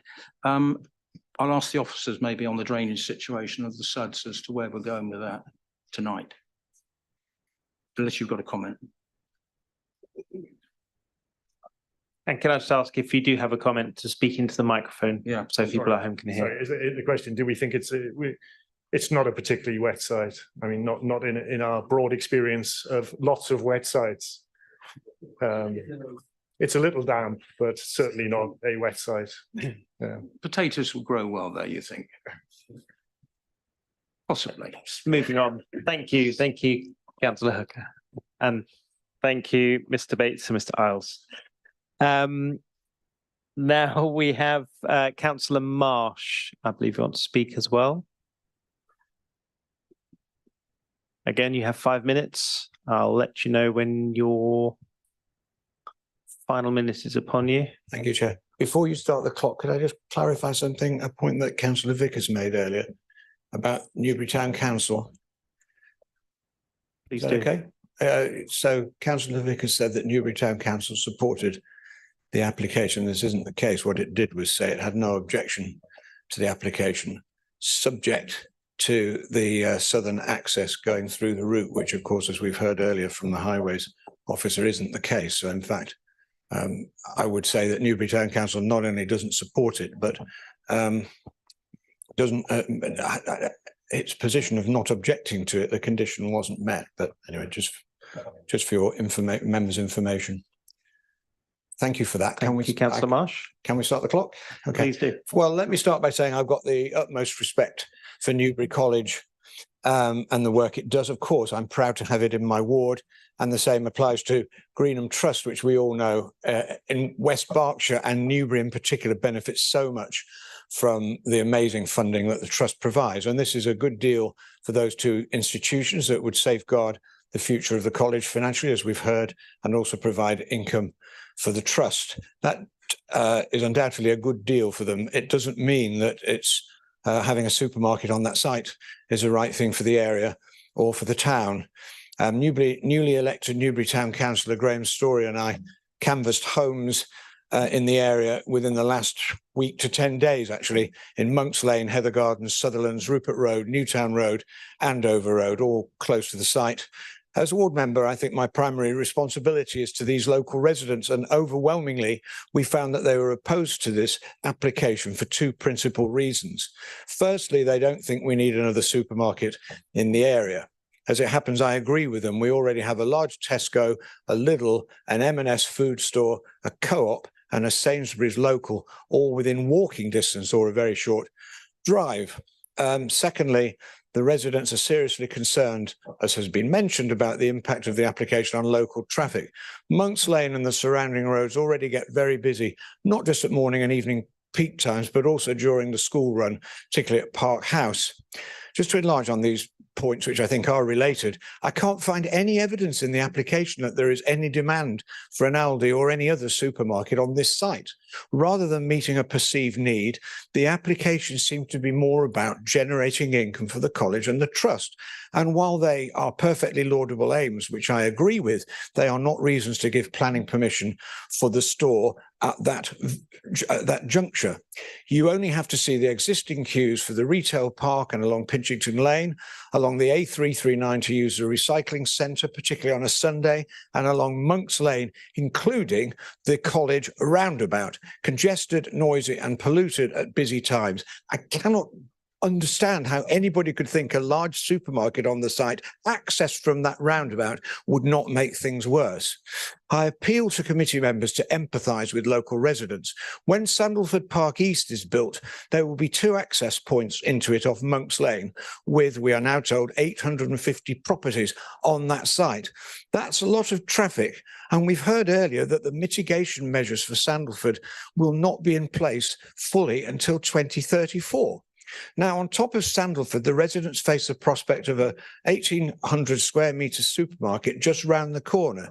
And to make matters worse, as I say, if it's built before the traffic mitigation measures are in place, the best possible scenario for local residents is that things will get worse before they get better in 10 years' time, if they do get better then.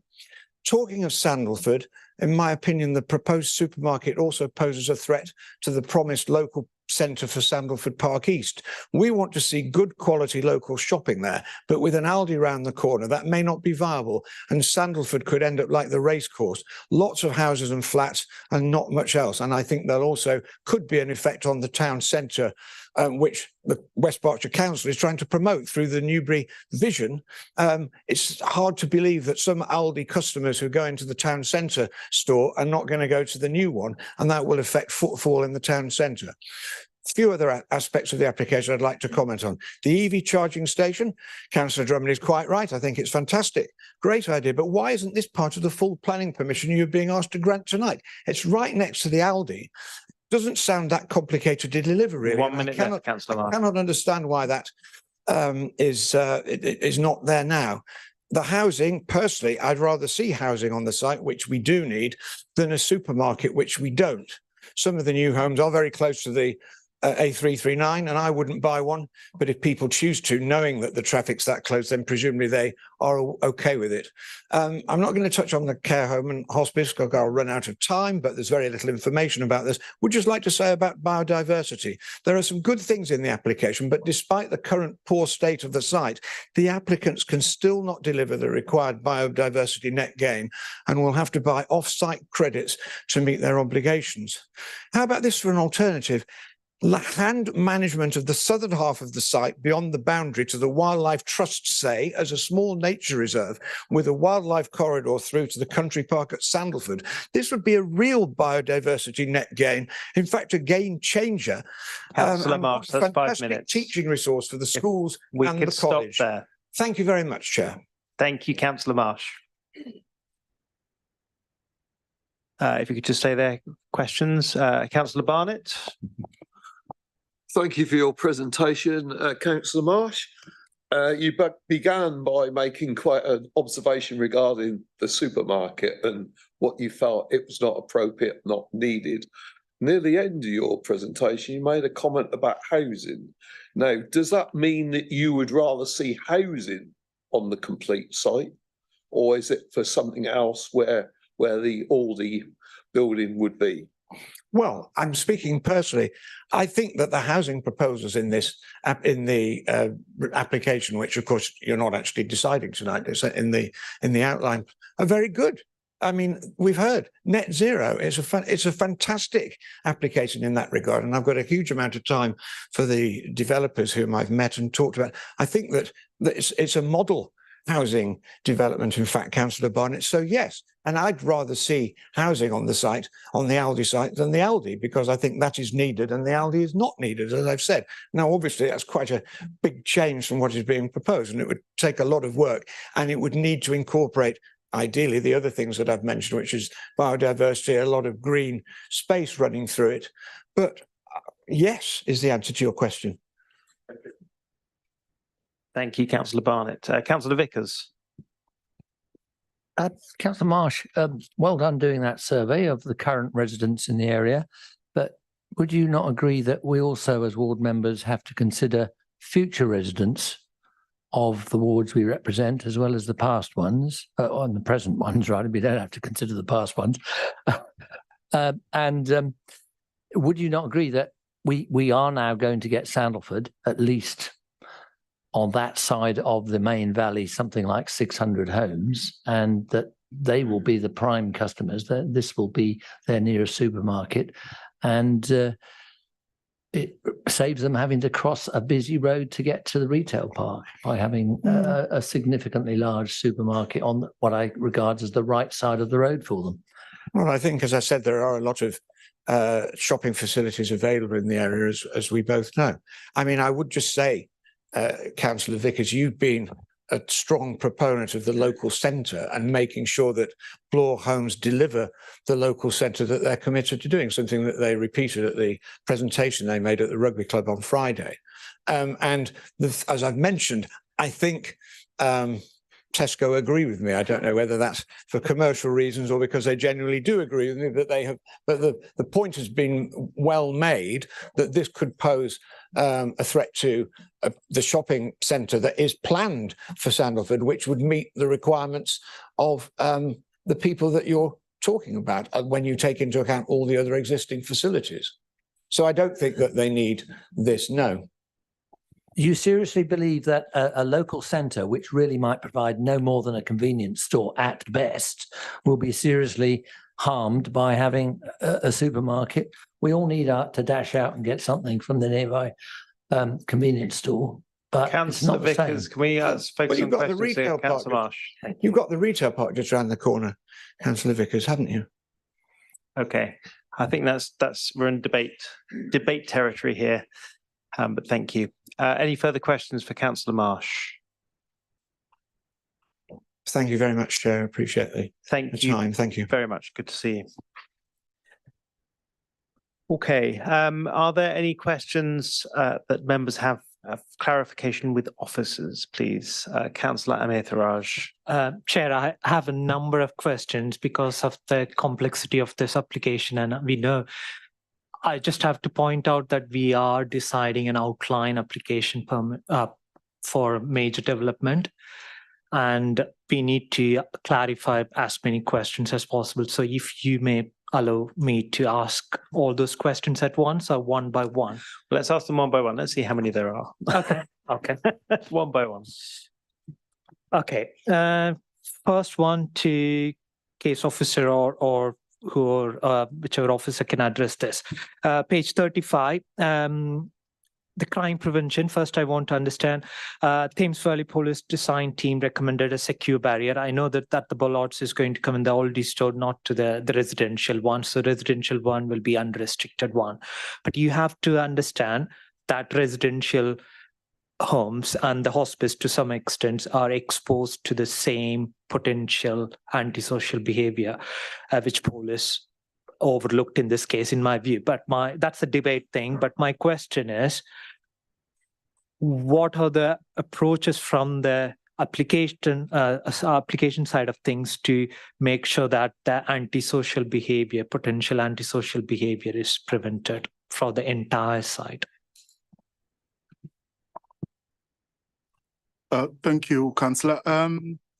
Yes, so when we consulted Thames Valley, they considered the whole proposal in terms of secure by design measures. The main concern they had was with the food store, with antisocial behavior, mainly with regards to the car park. We had the applicants cooperated and provided amended plans, which included some landscaping within the car park to break it up, as well as the recommendation for bollards or a barrier at the access, so that the car park is closed off when the store is closed. And within the pack, there is a retractable bollard plan, which shows the bollards on the site. In addition to that, it was also recommended that CCTV overlooking the car parking area is installed. In terms of the rest of the site, because it's outlined, we can consult Thames Valley Police at reserved matters, particularly when it comes to the layout. We would be recommending that there is surveillance, natural surveillance from the dwellings onto public spaces, the highway, public open spaces, things like that. So yes, some of the things do overlap into the reserve matters. But in terms of this particular stage, they focus on the full element. Thank you, officer. The next question is on the same page, point 6.60, the public open space. The first point is, in my view, it's a bit vague, but I just want to clarify, give you opportunity to clarify this. It says new developments will make provision for high quality and multifunctional open spaces for an appropriate size. That's vague, and I could not see any detail in this application of what it means. High quality, it's a subjective again, and multifunctional open spaces again. It's wide assumption can be made. Like, what are the multifunctional definition of multifunctional open space? Can you please clarify this? Thank you, Councillor. It's paragraph 6.64. We explain further on what the proposal is in terms of the public open space. We indicate that the area provides multifunctional public open space with a local equipped area for play, a leap adjacent to the boundary. The area in terms of the leap and the public open space will be secured by Section 106 legal agreement. I think we have asked for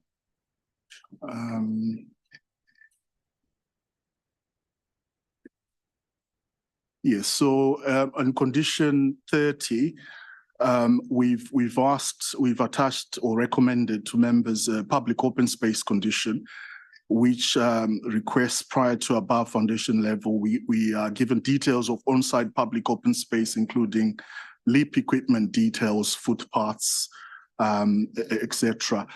So that would then, cover the finer detail in terms of how the public open space is designed. But in terms of the committee report, we've indicated that the size of the open space is acceptable in principle at this stage, in it being an appropriate size. I think in the report, we also mentioned that we do accept it's slightly less than what is the requirement for the number of dwellings once we've calculated that. But because of the size and what is proposed, including the leap, we consider that it meets that policy requirement. Okay, thank you, I'll go Councillor on. Raj. Another question? Yeah. Please, and maybe punctuate the next question if there are any other questions from members.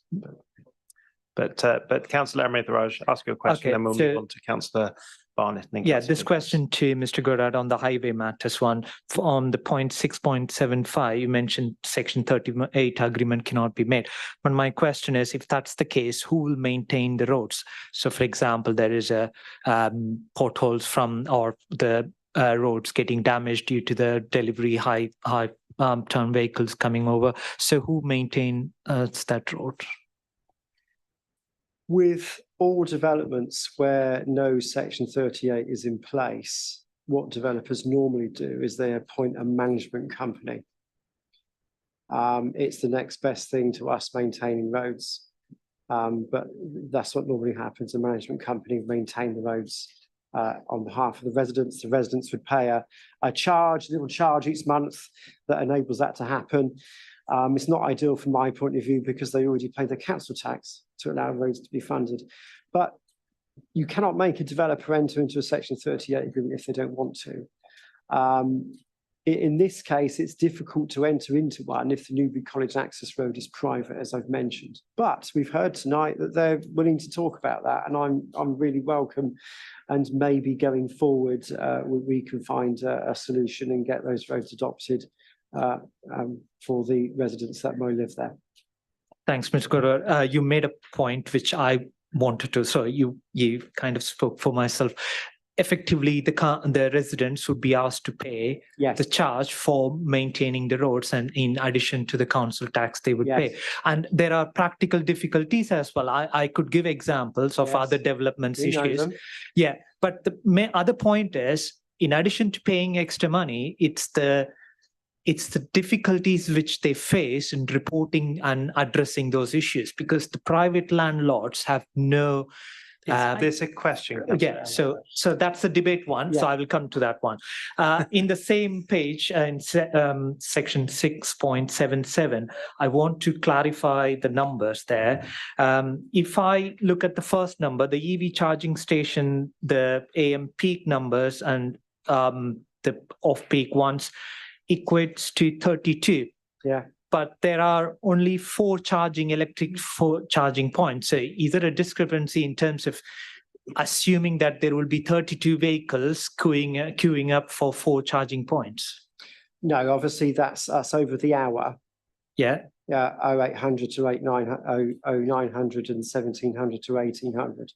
So I'd imagine 4 EV stations could accommodate 4 cars each. So I think that would be possible. Okay, so that's where you're saying like that could be. So. Yeah, that information is from the transport assessment that was submitted, and that's what I've assumed. I thought like that in the section, other section which was mentioned in the EV charging points, that was 4. But that's a trivial point. But I just wanted to clarify. Yeah.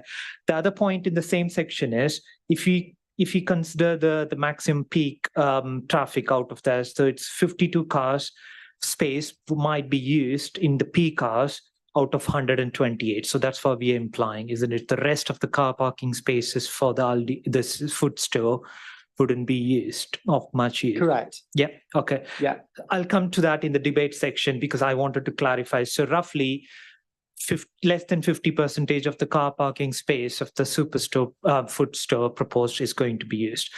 On the same point, at that time, yes. At the peak time. So if we are on the same, think that there probably will be 2 periods, let's say on a late Saturday morning, where the car park may be would be busier at that time. But what you've got before you is during the AM and the PM period, and the which peak hours. How the traffic modelling has worked. Okay. On the same table, I'm inferring the same table for another point which I want to make is you effectively got these peak hours vehicles coming, 52 vehicles accessing the food store through the Monks Lane.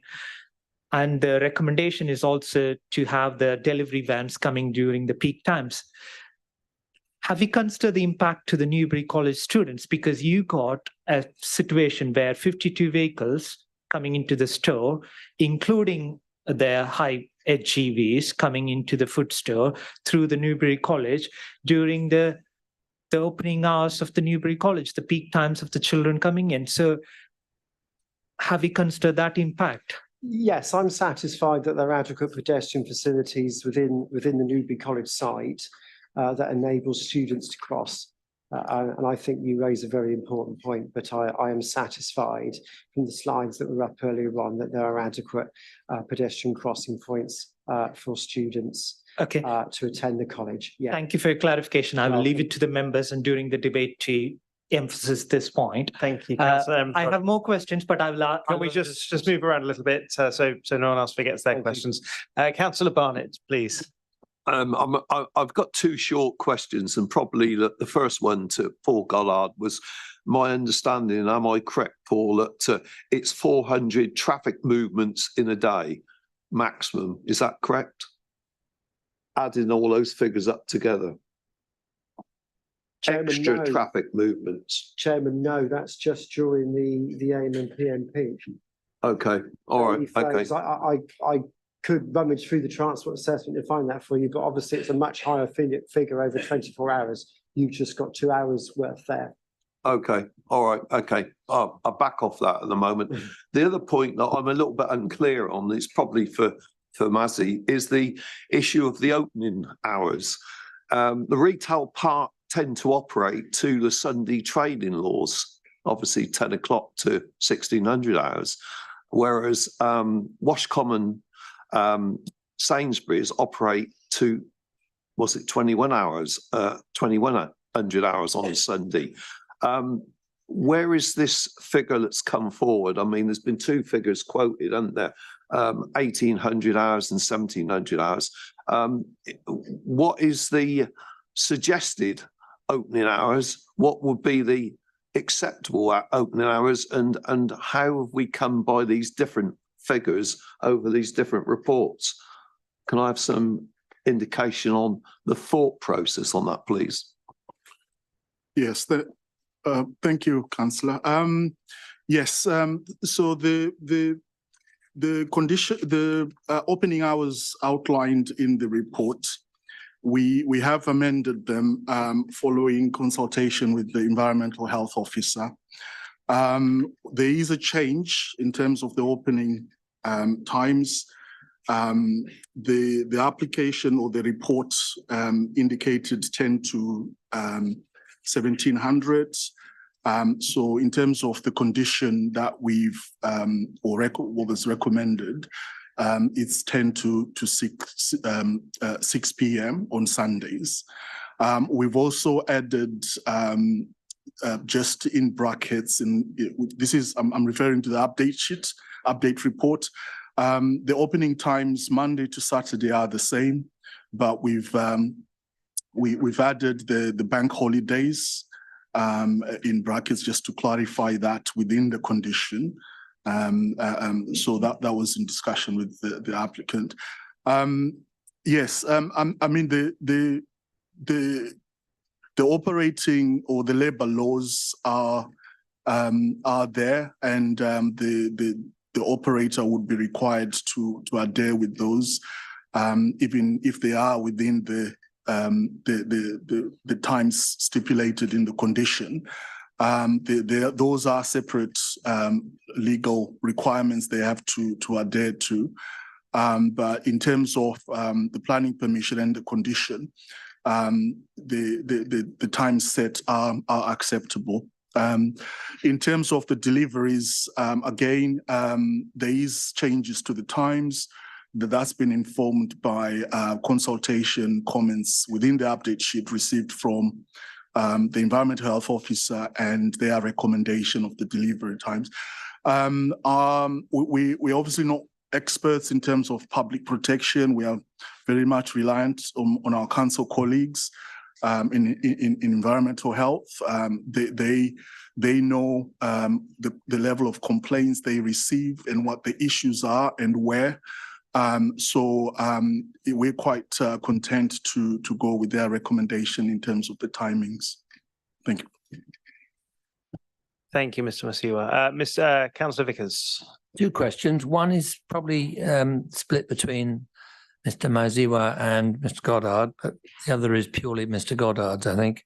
The first one follows up from one question that Councillor Amithraj raised, which is the handover of the road, and I would add to that the public open space. We had the precedent with the appeal for Bloor Homes that the developer would offer the public open space to the district council to manage and not outsource it to a management company. Now, I know this particular applicant is unusual in that Newbury College is not going to be walking away and appointing anybody too distant. They're there to be got at if things go wrong. But nevertheless, is it possible in the condition, where is it? I've forgotten the number of it now, 30, I think, to add something to that effect? That's my first question. It will obviously apply to the roads, and we've heard that the roads, they're quite happy to enter into negotiation. It may be those negotiations could include the other public open space, because there was a very strong endorsement to that in principle by the inspector for the Bloor Home site, even though that was an appeal and we had no negotiating power and we depended on her actually coming down with that. Second question is about phasing. Now, I'm fairly familiar with the Sandalford conditions, but I haven't got it in front of me. Maybe you have, Mr. Goddard. There is fairly early on in that development the need to have a through route from Monk's Lane to the A339 without going through the roundabout. Do you think that would be, if that was open a little bit earlier, that would significantly alleviate the traffic that Aldi is going to be creating in the meantime? And if so, would you support some perhaps holding hands between the two developers if they proceed to negotiate some sort of compromise on the delivery of the roads network improvements? Mr. Till. Thank you, Chairman. If I can come back on the matter regarding the public open space management. Members, I'll refer you to page 46, which is within the heads of terms for the proposed legal agreement. And the long-term governance and maintenance of the public open space, including the LEAP, landscaping buffers, green infrastructure and suds drainage measures, e.g. a management company or transferred to the council. So the section 106 or unilateral undertaking, whichever legal agreement ultimately becomes the final legal agreement, allows within the negotiation of the heads of terms for the council to have an option on that. Right. Thank you, Mr. Till. Mr. Goddard. Thank you, Chair. On the other one, yeah. Yes, the link through to the A339 is part within the Sanderford development, and obviously it's not relevant to this proposal tonight, would be part of the first phases.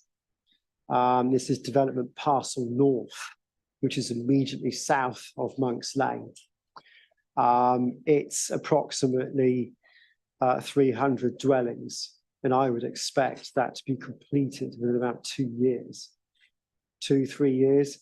So that link through to the A339, if let's say Sanderford starts autumn 2025, which is the latest information that apparently I have, I would expect all that to be in place by 2028, in 3 years, which could correspond quite well to the completion of this development if all goes to plan. Yeah, that's very helpful. Thanks. So I'm hopeful that particular item could work, give or take a year or two.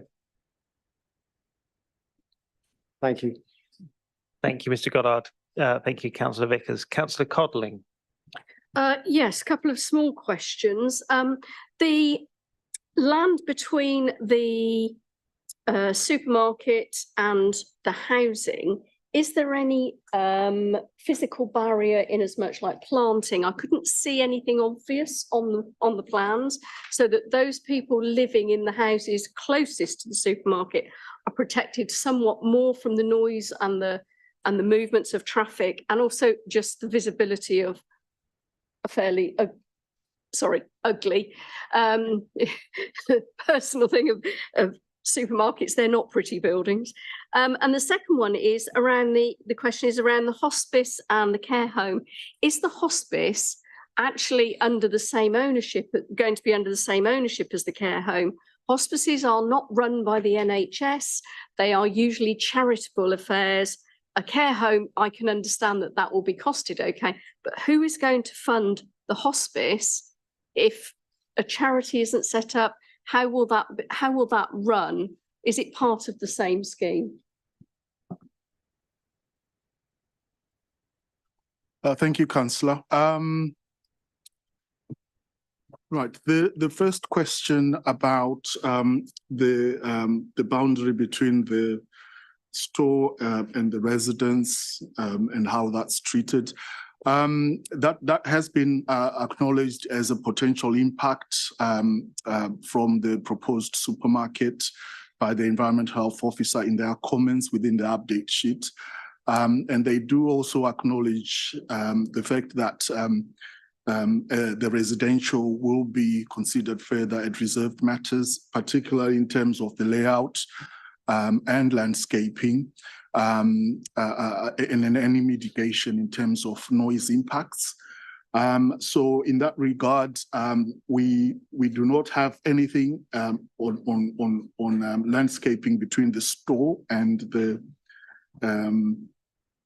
residential aspects of the proposal, but that's been addressed in the conditions recommended regarding noise impact. And the second question with regards to the hospice, in terms of the submission, the proposed operators will or the assessment, the care assessment was made for both the hospice and the care home. Both would be, as far as I understand, obviously in terms of ownership and who's going to operate, we wouldn't have any sort of control over that. But in terms of the assessment itself, we assessed both the hospice and the care home. I think Mr. Till's got a comment as well. So- Yeah, this is just two important matters of note related to those questions. The planning application before you is in part an outline planning application, which means that certain details remain as unknowns. They're purely indicative in terms of the drawings that you've been provided with, members. The second matter is that planning permission runs with the land, not with the applicant. So in respect of the proposals for the care home and hospice, while this application is accompanied by an assessment for both the care home and the hospice, which are both provided from the same source, there's nothing to say that this wouldn't be picked up in the future by an alternative provider. It's important to note that considering this detail in outline, questions along those lines, I mean, first of all, they venture somewhat outside of the matter of planning permission anyway. And secondly, they're definitely beyond the level of information that we have at this stage. Sorry, can I come back on that? I think what I'm trying to get to is what happens if this fails as an application, even an outline, if then they say, oh, well, actually, we can't provide this as a hospice. Do we, you know, what happens to that area? Do they come back with an application for more housing, even though it's outside of the boundary? Thank you, Chairman. I'll take that as well. Yeah, all the difficult questions today. I think I have to come back to the fundamental principles of applying for planning permission, and any application for planning permission has to be considered in accordance with the policies of the development plan at the time that it's made. So again, talking in hypotheticals is respectfully not dreadfully helpful here, because the answer is yes, they could come in for an application for housing in that area, and depending on what the development plan says at that time, it may be that the policies of the development plan or material considerations indicate that sufficient weight should be given to the benefits of that scheme to approve it. But that is a very hypothetical down the road question. Thank you, Councillor, and thank you, Chairman. Thank you, Mr. Till. Councillor Cotting, thank you very much. Councillor Hooker. Thank you. Just for clarification, in the proposal, I don't see the word hospice mentioned. We talked about hospice. It does say 70 beds for residential care accommodation. Is that all encompassing of residential accommodation and a separate building hospice? I think for clarification, we ought to have the word hospice in there as a part of that proposal. Any thoughts? Thank you, Chairman. Mr. Tilgate. I think I'm satisfied that the application is for outline planning permission. So what's been indicated there is for development of a care home and hospice. The ultimate form of that application being brought forward at reserve matters would determine the layout of the site, and the layout of the site would determine whether there's a hospice included on the site or not. As the application isn't really revolving around dependency on the need for delivery of a hospice in this location, I'm satisfied there's no amendment to the description necessary for purposes of clarity. Okay, but what we're saying is the maximum would be up to 70 beds of both. Yeah. Yes, Chairman. Yeah, I can thank you. confirm that. I mean, just going on from that question is that, again, the thought process of the planners that these one facilities, residence, hospice, sit outside of the settlement boundary. Normally in those situations, the presumption isn't one of approval, but this is going forward with a presumption of an outline permission being approval. Again, Chairman, I think I would like to come back on that. Thank you. Officers have made an assessment of this, which involves consideration of the requirements of policy ADPP1, which requires that development outside settlement is focused on addressing identified needs and also supporting the rural economy if that's applicable.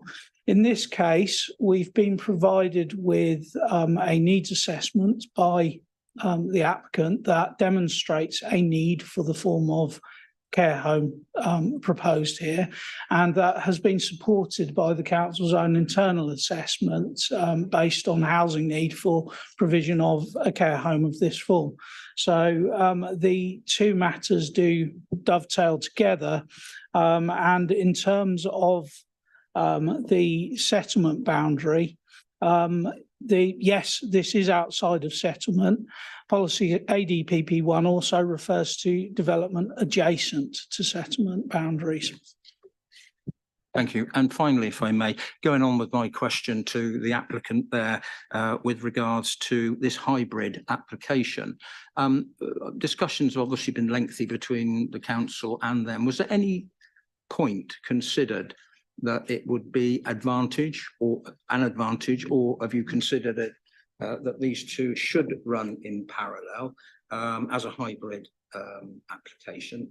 I'm just a bit anxious when I see hybrid applications, and also any condition which we can discuss in the debate maybe as to whether there ought to be consideration, the condition of which of those two enterprises ought to be finished first, whether the houses should be finished. I'm always concerned about the market at the time, delay in the houses, but we do need the houses with regards to the staging of the supermarket. So there's a couple of questions there, Mr. Till. Right, thank you. On the spot again.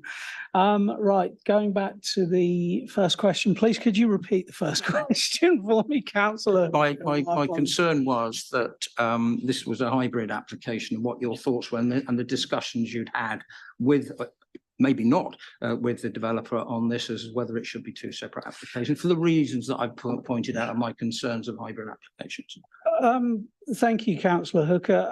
In this case, officers have, through the course of a considerable number of iterations of the scheme and amendments to the scheme, spent a lot of time with the applicant looking at the various aspects of this application.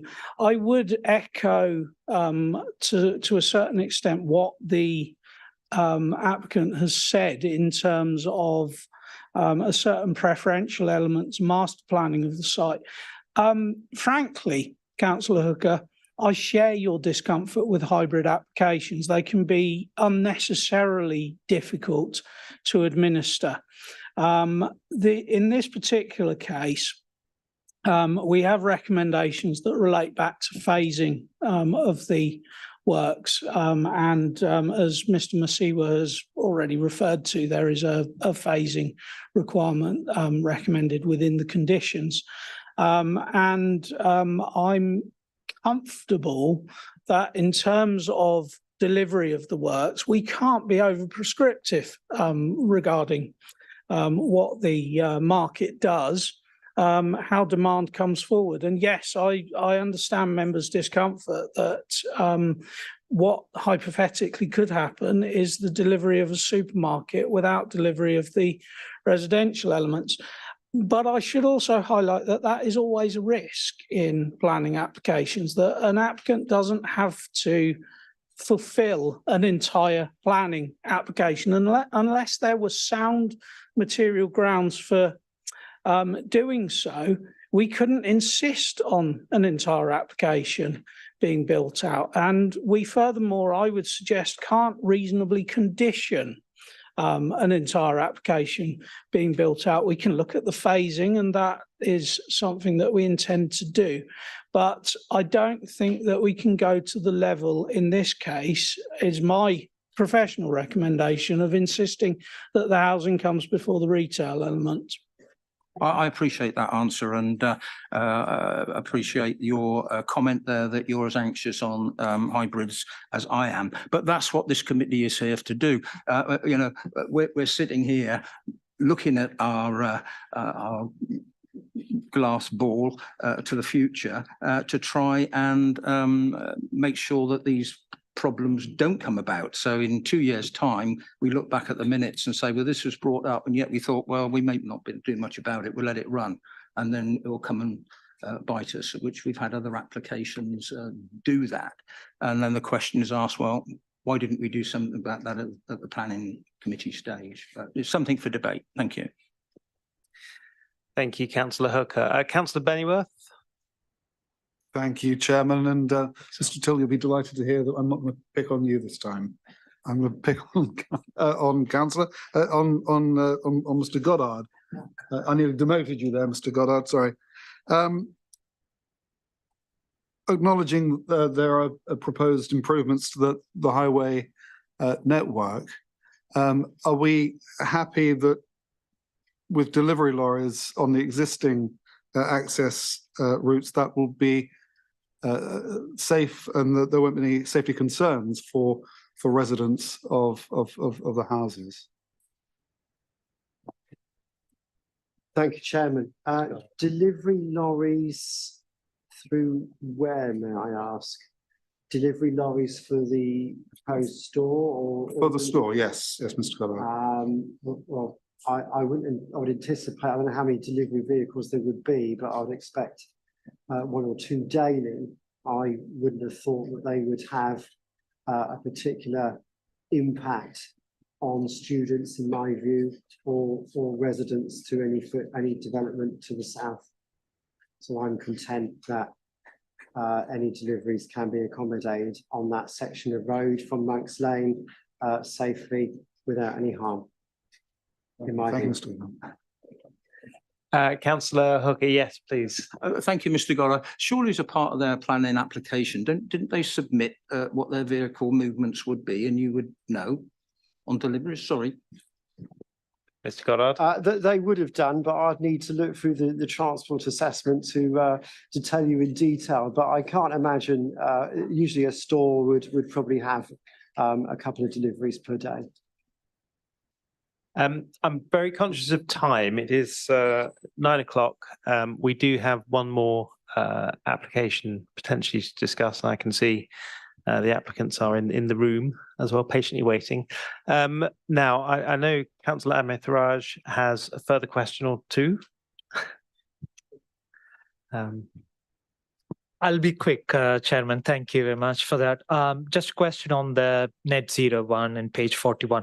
While it's commendable that the residential development is aiming to achieve net zero, but we heard from the agents and applicants during the site visit, correct me on this one wrong, that they've said it's not always possible to achieve net zero on site. Some of them have to be achieved off site. We'll come to that later during the debate. But my question to you is, officers, is that it's mentioned that the food store would have a heat pump technology.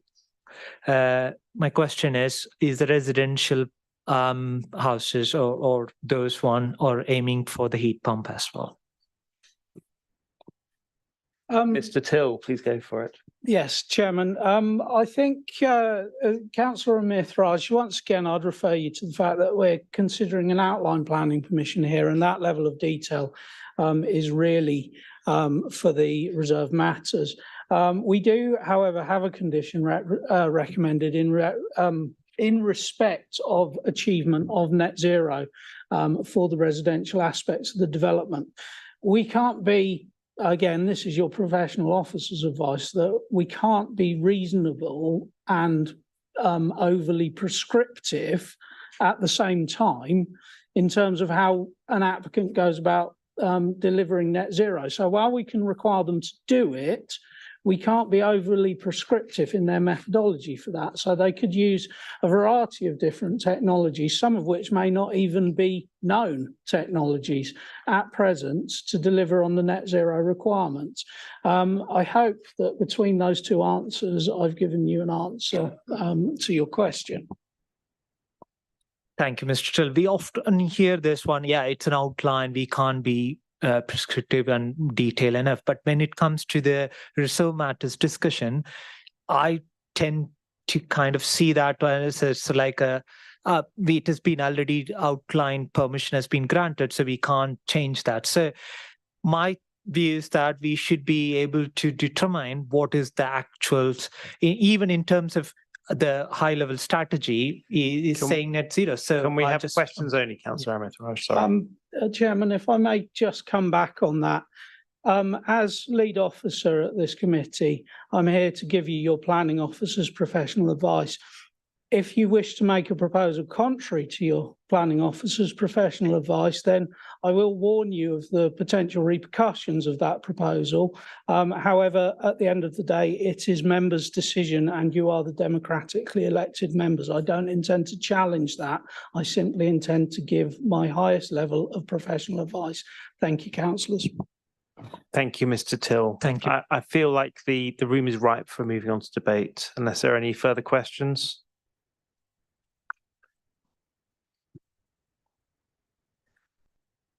Okay, if we could enter into debate then, Councillor Vickers. I feel like I should start because it was my call in the first place. Although I did have the support in principle, I believe, from both my fellow ward members that this needed to come to committee if the recommendation was to approve, because we anticipated there might be quite a lot of objections. But of course, you don't actually need to have a member call in if there are going to be lots of objections. So I did on the second time, I said that it should be called in irrespective of the recommendation, because I think there are significant wider public benefits to the overall scheme. And we've heard from Newbury College and from the developer. We have here a local applicant, a local developer who I happen to have worked with and delivered my little site, which was an almshouse development, on time and within budget. And when local developers can do that, we should encourage them to keep in business. And it's not very easy when you're dealing with the major national home builders to keep in business. So I'm entirely confident that with the backers of this scheme, knowing who they are, we will be able to trust that they're not going to pull the wool over our eyes. And of course, our officers are now very experienced with the things that are already approved for this area, namely Sandalford. So I'm very confident with that. I did feel it was premature, but I think what I've heard this evening has reassured me that we might be able to alleviate the short-term traffic congestion that will occur between the period that the supermarket is open and the period that some mitigation to the highway network problems will be achieved.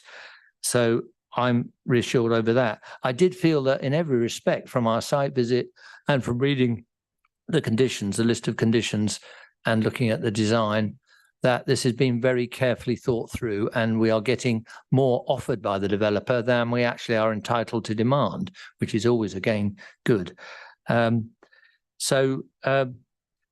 just finally just like to address Councillor Marsh's point about this undermining the community centre.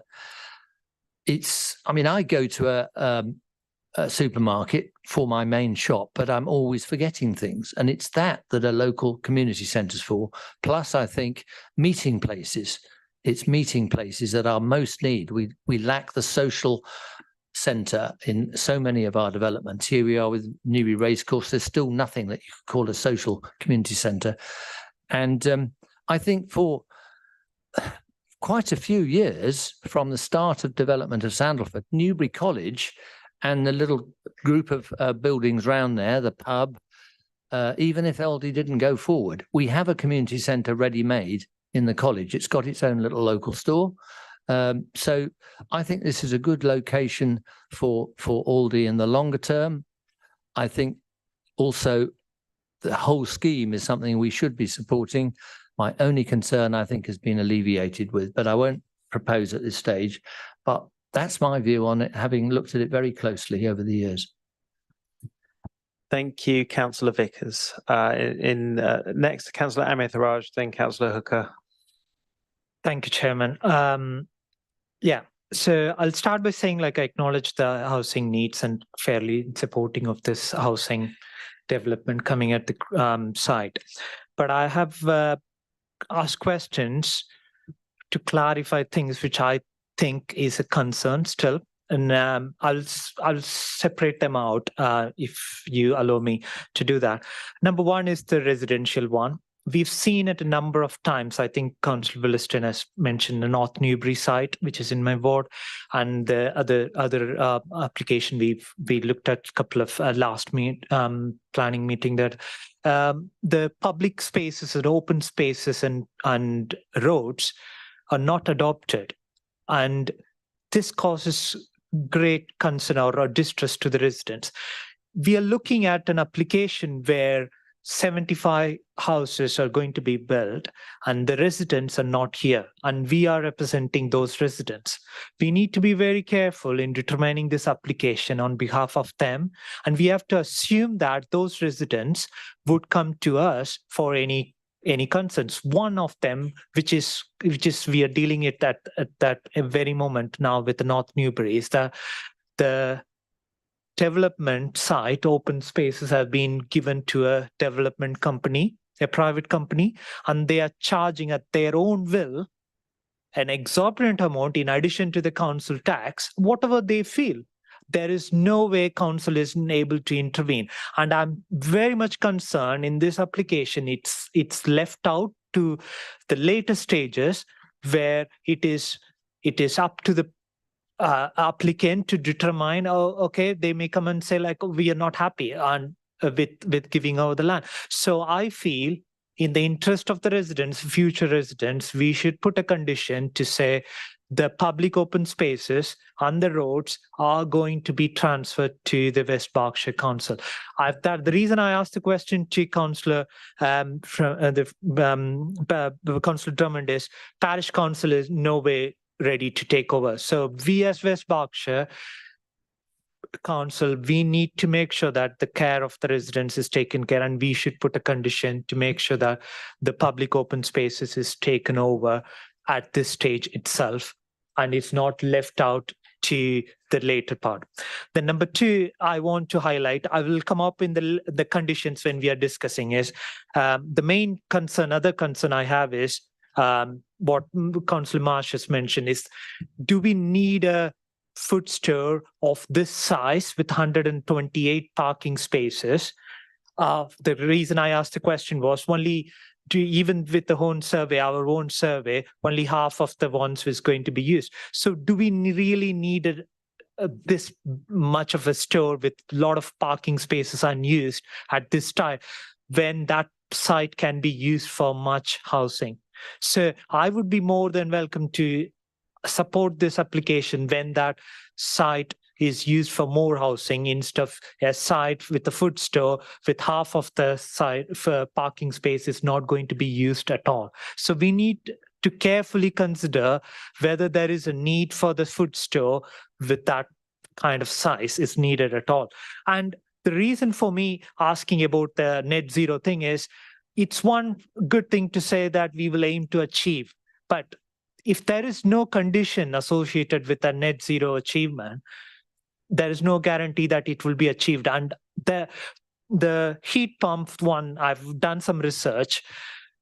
The food store is aiming for heat pump and the residential property is not at this stage in time. So what is stopping us as councillors to put a condition to say the residential properties are also have to have a heat pumps at this stage? Because the heat pumps are a good thing in the future, and the boilers, gas boilers, are going to be anyway stop. So these are the things which I have generally in concerns for this application. And we as councillors, and Councillor Hooker mentioned this, we as councillor has a duty to make sure that we look into all of these conditions in detail and ensure that as much as conditions are put in place. Yes, Councillor Bennyworth. Presumably will be part of a separate application which we will probably look at in this committee in future. That is a very good point. will be discussed in a future application. Councillor Amethrush, do you have any further questions? Because we've got Councillor Hooker, Councillor Bennyworth, Councillor Barnett, and I have Councillor one Coughlin. comment to make. In terms of the fiber, the broadband, it doesn't say fiber, so I need to ensure that it's the fiber thing. But also, what I wanted to ensure is there is no condition here, or there is no clear mention of the residents having control, because a lot of times we've seen residents, when they are occupied, they don't have control in terms of choosing the development company, or they're choosing the broadband company in any of these sites. So it is a trivial one, but I'm talking, please understand, I'm talking on behalf of the residents who have already faced issues in other sites. So it's not that I'm kind of like coming here and talking in terms of assumptions. These are the things which are faced by the residents. So we need to make sure that this is done right. Thank you, Councillor Amethrush. Councillor Hooker, you had a question? Or point of debate, sorry. Yeah, thank you, Chairman. Members, I know I've been critical of this application this evening and asked a lot of questions. But in the main, the advice I've received from our officers is that this application is sound. As has been put by my colleague, this is now the opportunity to put the conditions, and I think the conditions really can only go on the food store. The other one is outlined, and that will come at a later time. With regards to the residential element, I think this is an excellent application, as somebody else said, one of the best we've seen. And I fully support that. Whether, again, as the note was made, whether there is actually a necessity for this supermarket is just our opinion. We just look at this as what's within the red line. It's no good us saying there's too many car parks, well, there's half the size would do. We either yes, no, what's before us this evening.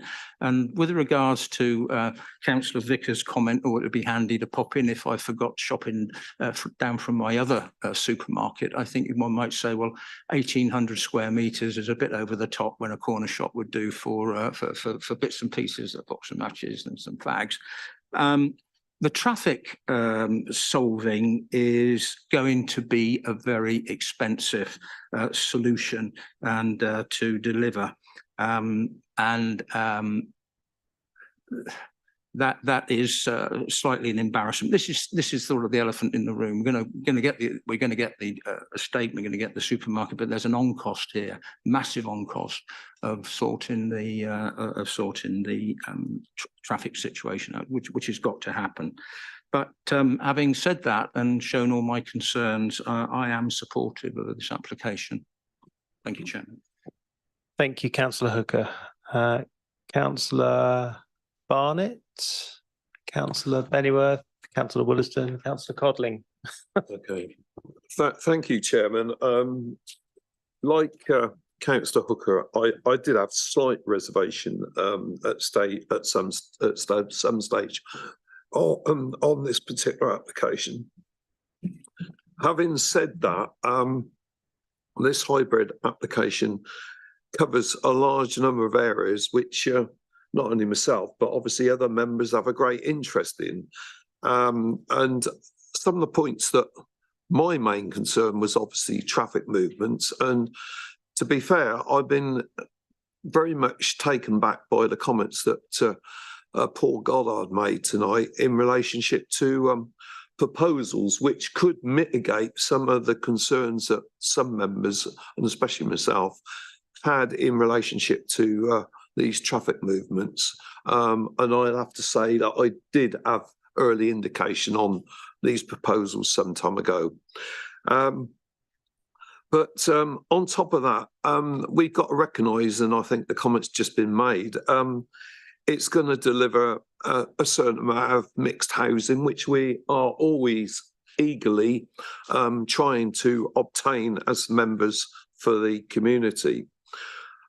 We've also heard tonight about the need for extra care beds in the community, in the number of elderly people, and I suppose I should be in that category at some stage shortly, that might well be requiring one of these beds in a care home. And, you know, from that point, that's a great benefit of this application. The comments in regarding shopping and the supermarket, initially, that was my concern, that we've got a retail park with shops that majority of people would do their major shopping. And do we need yet another supermarket, which is not a local store? But of course, it's the other side of the roundabout. And if we are going to try and encourage local people to shop at a local store, that's the opportunity for people in the Rupert Road, Wendham Road, Shanders Road and Monks Lane to actually visit, possibly without using a vehicle.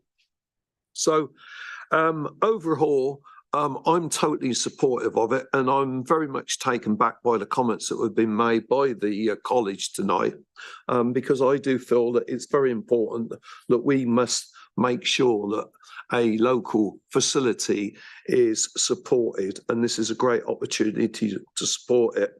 And furthermore, my final comment, and comment's been already made regarding a local building company, I fully support that company as well, and I know they've undertaken some terrific developments in the area, and it's been very much appreciated by all concerned. So yes, I should be supporting this application tonight. Thank you, Councillor Barnett. Councillor Bennyworth. Thank you, Chairman. My colleagues, I think a lot of my concerns have been met, I think, and thank you, officers, for your presentation. I believe the market is best placed to decide if this is a going concern, and clearly they do. Who better placed to make that decision? When it comes to the management of roads, I take councillors' views on board, and absolutely we want to protect our residents, but clearly it's something they'll be going into with their eyes open. It's not something they'll be effectively signing up for and going along with when they take up residence. It will be a fait accompli, and that will be as it is, unless, as we heard, there might be alternative arrangements made and through discussion subsequently. I applaud the proposed care home and especially the 40% affordable housing units, which will both be of great value to this council. So on balance, and it is balance, I would be supportive of this application, Chairman. Thank you. Councillor Williston. Yeah, can I just throw a dash of economic reality into this? Because most mixed-use schemes actually rely on one part of it subsidising the other. We're actually getting 40% affordable, which we desperately need. We're getting a nursing home, which we desperately need. And Asda wouldn't be taking that store unless they thought that, Aldi wouldn't be taking that store unless they knew they could make a commercial go of it, which presumably also means that they need the car parking, they think. So I commend this scheme. I think it achieves so much for this council. It also helps the college. So I am very much in support. Thank you, Councillor Williston. And Councillor Codling, sorry to keep you waiting there. Yeah, thank you. I think I'm probably last to speak on this, so I'm not going to sit here and repeat everything. If supermarkets, they know their own market, and if Tesco's object, that's probably because they just don't want the competition. And I think actually the level of detail and negotiation that's obviously happened with our officers is commendable, and it has brought forward what looks like a really good design for a piece of land that actually would just sit there and do nothing. And I can't see it as being a particularly good wildlife habitat. It's so surrounded by urban and roads. I just think it's a really good use of it. I'd actually like to propose this. Thank you very much, Councillor Codling. Councillor Amithraj, Councillor Vickers, and then I think we should go to the vote. Thank you, Chairman. My last point on this one, I tend to agree on all the points that this application fits kind of like all the criteria.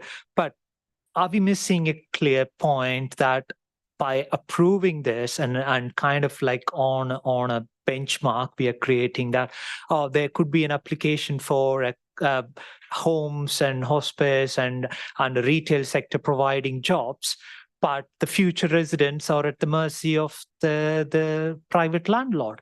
The roads can't be properly accessed. There will be potholes which can't be fixed, and we have evidences of it in the North Newbury site, in Vodafone site, where the potholes have not been fixed because the landlord is not. Councillor Amithrosh, So I'm just on a point of order, Chairman. We have had a proposal. The next thing should be we have a seconder and we move to a vote and not go over same ground again. Okay, so what I want to highlight is, as a group, as a committee, are we kind of ignoring that, like the adoption of the Councillor Amithrosh, can we then have a second there, because we have a proposer, Councillor Wollaston. I'd like to second. Thank you, and I think we should go to the vote now. Can I just double check about the opening hours, because there was some debate earlier? Is it with the update, the opening hours on the update sheet, or I just think we just need to be clear, because there was some discussion earlier about whether it was 5 o'clock for Sundays, or 1700 hours or 1800 hours. I've got no problem with the amended hours if the applicants, I assume that there's some agreement being made on those. But if not, I think this and any other changes to conditions, I would hope that come back to at least the ward member, or perhaps, well, you're the ward member anyway, aren't you? But thank you, Councillor Vickers. What is the update hours, please? On the update sheet. 1800. Yes. 8 till 10 weekdays, and Saturday and bank holidays, 10 till 6 on Sundays. What were the hours previously, please? 8 till 4? 8 till 5. Point of information, Chairman, I'm a little bit confused, because my understanding it was 1800 on Sunday, and now it's been brought back to 1700. Am I incorrect? Perhaps somebody. I think on the amended papers, it's 1800.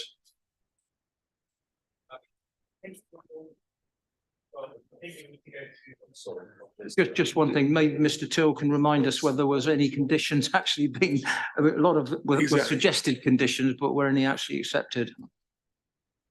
Did you make a note? Thank you, Chairman. I think my notes reflect that neither the proposer nor the seconder suggested changes to conditions. In respect to the recommended conditions and the hours of opening condition in particular, I should highlight that the condition concerned was received from the environmental health officer as a recommendation on the 18th, and the applicant hasn't had the opportunity to comment upon that condition. So I suggest, members, that you might wish to consider amending the resolution to delegate back to officers to discuss opening hours with the applicant.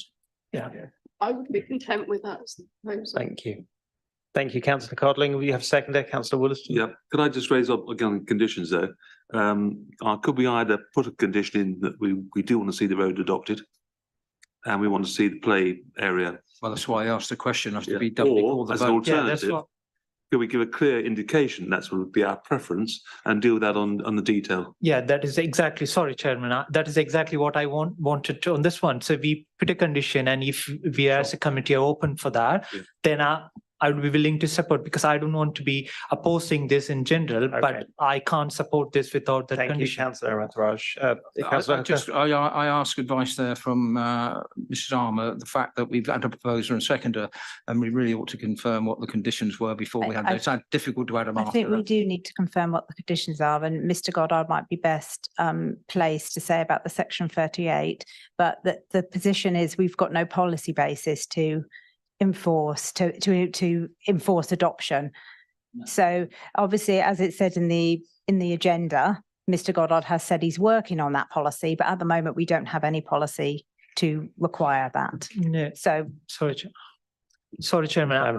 No, sorry, I have to remind we're not talking about section 38, we're talking about section 106 agreement. The condition in section 106, we are talking about condition to have the leap and landscape. Sorry, I thought you transferred were to the talking about council. the roads. No, roads and the public But spaces. they're very Yeah. different. So the roads, there's no policy basis. The public open space is in there, section 106. I'm talking both. I'm talking both. Because the roads is in section 38 and you've clarified, but there is section 106, which we can, there is a condition, and I'm saying As is, I've said, I can't give any other advice. We've got no policy basis to put it in the section 106, the requirement to enter a 38 or to condition it. But that's the advice, and I think Mr. Goddard would give the same advice. Please, Councillor Willison. Yeah, and informative. Happy? Thank you, Chairman. Members, my summary on this is that the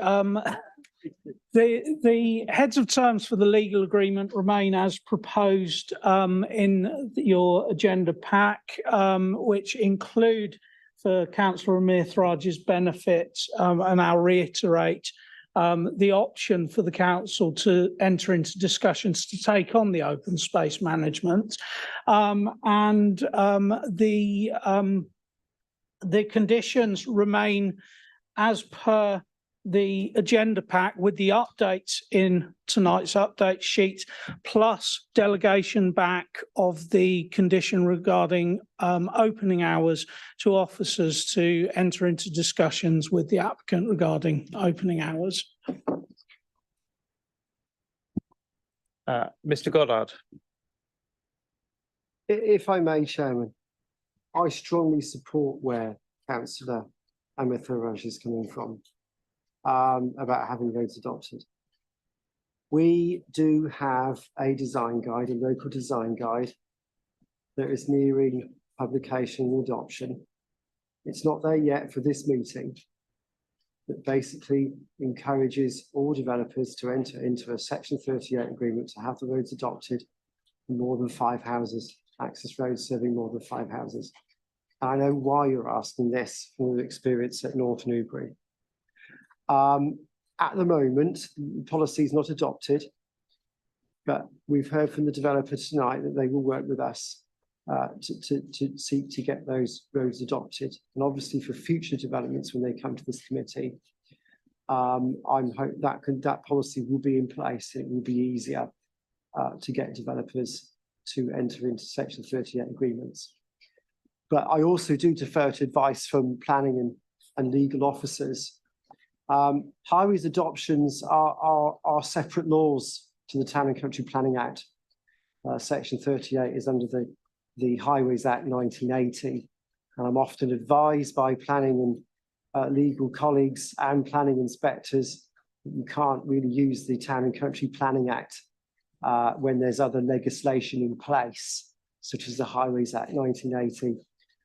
But we will have policies going forward to ensure that we do get roads adopted, and I do applaud what you said tonight. Thank you. Thank you, Mr. Goddard. Mr. Till, do you have something to add?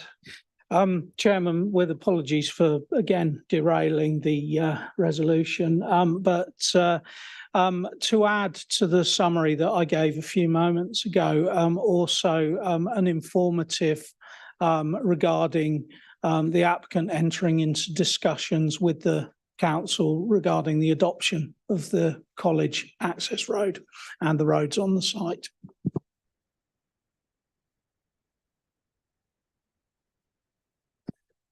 Okay, with that in mind, can we take a vote? Can we take? Can we? Do we have a proposer? Do we have a seconder? Yes. Do we have voters in favour of this application? And do we have any objections? Thank you very much. So we've voted to approve this planning permission. Thank you very much. Chairman, Councillor Codling. can we have a comfort break? Please, yes, let's do that.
So, Mr. Till, this is for Watery. Chairman, if I can, please, I'm sorry, we're just missing Councillor Barnett. Thank you. Sorry, I'm so excited about getting on with this.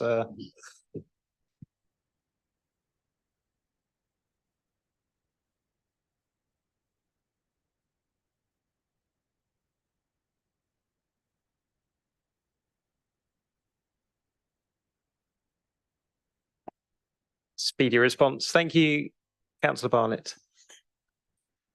So Watery Lane Farm, Hampstead Marshall, Mr. Till. Thank you, Chairman.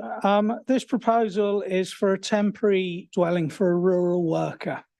The site is outside the settlement boundary in the open countryside and within the national landscape, which was formerly the area of outstanding natural beauty. The access to the site is as existing. The mobile home is proposed towards the existing agricultural barn on the site and will be set at a similar ground level to the surrounding agricultural land. The business is an alpaca farm, including breeding and stud services, the processing of wool and rug production. Full plans of the mobile home are not part of the application. Instead, reference is made to the maximum dimensions the mobile home would be within. There is an existing established boundary of trees and hedging beyond the proposed mobile home to the north. The application has been called to committee by the ward member if the recommendation was approval. 6 representations have been received, all but 1 objects, and the 1 is in support. Matters raised are summarised in the report. The report sets out the main issues of the principle of development, design and landscape character, amenity, highways, flooding and drainage. No particular issues were identified with the technical matters, and as such, I'll focus on the principle of development, in particular, the assessment under policy C5 of the Housing Site Allocations Development Plan document, which is specific to rural worker dwellings in the countryside. The report sets out that a business case has been submitted and reviewed by an independent agricultural consultant. Policy C5 requires an essential need for a dwelling for the rural enterprise and in that location. The agricultural consultant's report sets out they consider that this is met, in particular in reference to the welfare needs of the animals. There are no suitable alternative dwellings available in this location or met by existing provision within existing settlement boundary.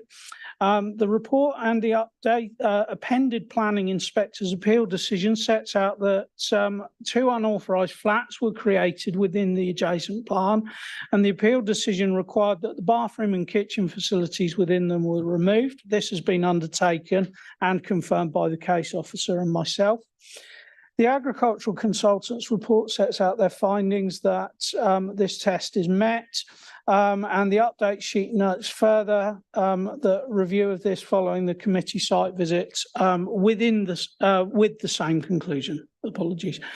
The report notes that the proposed mobile home dimensions would enable a 3-bedroom dwelling. The applicants confirmed that the mobile home would be considered used for the treating of wool, rug making, and the size is considered justified.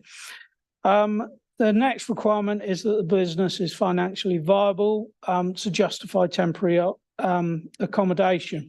In this respect, some of the business case documentations have been submitted confidentially and for members are appended to the report at part 2, the yellow pages, for your information. Officers are not going to propose to go into the part 2 meeting, as the independent agricultural consultant's report sets out their assessment and officers do not have anything further to add to that. The planning inspector's enforcement decision appended to the report outlined they did not consider the business to be viable based on the business plan that was submitted at that time, but the agricultural consultant's reports that are appended to the agenda sets out their assessment of the business case that's been submitted with this application. This has been updated to address the consultant's comments that labour costs and return on the investment had not initially been included. The consultant concludes that the business case now includes all associated costs, income and returns on development, and the projections in the report have a sound basis. The report sets out the viability criteria is therefore now considered to be met. That no dwelling associated with the enterprise has been sold or converted to residential use or separated from the holding in the last 10 years. The update report outlines that the site has been separated from Holtwood Farm within the last 10 years. However, the dwellings associated with Holtwood Farm are understood to be in use and not available for use by this enterprise. The principle is considered to be met in terms of the requirements of policy C5, and conditions are therefore recommended for temporary permission for 4 years in line with the projection of profit at that point, and that the mobile home is to only be occupied by people working as part of the alpaca farm, and that the mobile home be limited in size to the measurements submitted. Members, it's acknowledged that the site has a wider complex history. The planning enforcement matters that have been raised in objections are being looked into separately. And aside from confirming that the flats in the farm have been removed in accordance with the inspector's decision, they're not related to this application. The application is to be determined on its own merits, and officers are of the opinion that the planning policy criteria have been met, as I've just outlined, and that a temporary permission for 4 years with an occupancy condition restricting it to persons associated with the business is justified. Should temporary permission be granted, in 4 years, the applicant would need to remove the mobile home or to apply for a permanent permission. Such an application would be assessed again against planning policy applicable at that time. That would include assessment of full accounts of the business operations and any alternative available accommodation at the time. The full recommendation is outlined in the report, and one condition is proposed to be slightly altered as set out in the update sheet. The recommendation is for conditional approval of temporary permission. Thank you, Chairman. Thank you, Mr. Till. Now, Mr. Goddard, do you have any alpaca-related comments? Thank you, Chairman. I might do. There's a small highway section on page 80. The access is existing into the site, but it is being improved with some surfacing for the first 5 metres. And any increase in traffic generation, I believe, would be offset by having accommodation overnight to look after the alpacas, meaning that those that look after the alpacas wouldn't need to go necessarily somewhere else. So I don't expect to be much change in existing vehicle movements, and therefore your highway officers support this planning application. Thank you, Mr. Goddard. Now we move on to speakers. We have one speaker, Mr. McDermott, the applicant. Mr. McDermott, you have 5 minutes. Hello. I'll give you 1 minute warning when you're near the end. I'll try and make it as fast as possible. Please do. A lot of the points have already been raised as well, so I just wanted to very quickly summarise. I'm speaking on behalf of myself and Sophie. We're 24 and 26 years old. We're in that generation that's finding it very, very hard to work in agriculture at all unless there's an already established business or some sort of infrastructure already there. Everything you saw at the visit, we've put in ourselves. We've established it all, other than the barn, which has been spoken about as a separate issue. The fencing, the shelters, the troughs, all of the infrastructure there. We've got 24 breeding alpacas currently, and 12 of them are pregnant, and they're literally due at any moment. So we've got people at home right now watching them to make sure that they're okay. I'm sure we've all heard of alpaca cases before. There's many reasons why you need to be on site for alpacas. They're induced ovulators. They have a very large birthing window. Any sort of stress can cause, miscarriages and all kinds of issues. In the first 2 or 3 months, the cria need to get enough milk, which quite often means intervening in the night with bottles. So we've managed to get through this winter, but we're hoping that next winter we can be on site basically, and hopefully we've shown the need as much as possible. every day we start at 6 a.m. and it's not rare for us to be leaving at 1 a.m. afterwards. We are commuting currently 12 miles from Great Shefford. So as was mentioned with highways, it would probably be even less traffic on the road if we were able to be there without commuting. And everything else has been said. So I just wanted to reiterate with the council policy CS10 and the core strategy, which both seek to support farming enterprises, diversification, and protecting small rural businesses like us. So that's all. Thank you very much for taking the time to see our application. Mr. McDermott, thank you very much. Now, are there any questions before we sit down for the applicant? Nope. Please take a seat.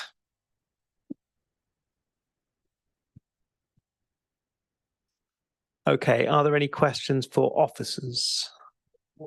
Oh, we've got a ward member. Okay. Oh, sorry, we're not down to speak. Sorry, apologies. I will take advantage of it, but I Please won't do. take very long. Thank you, Councillor Vickers.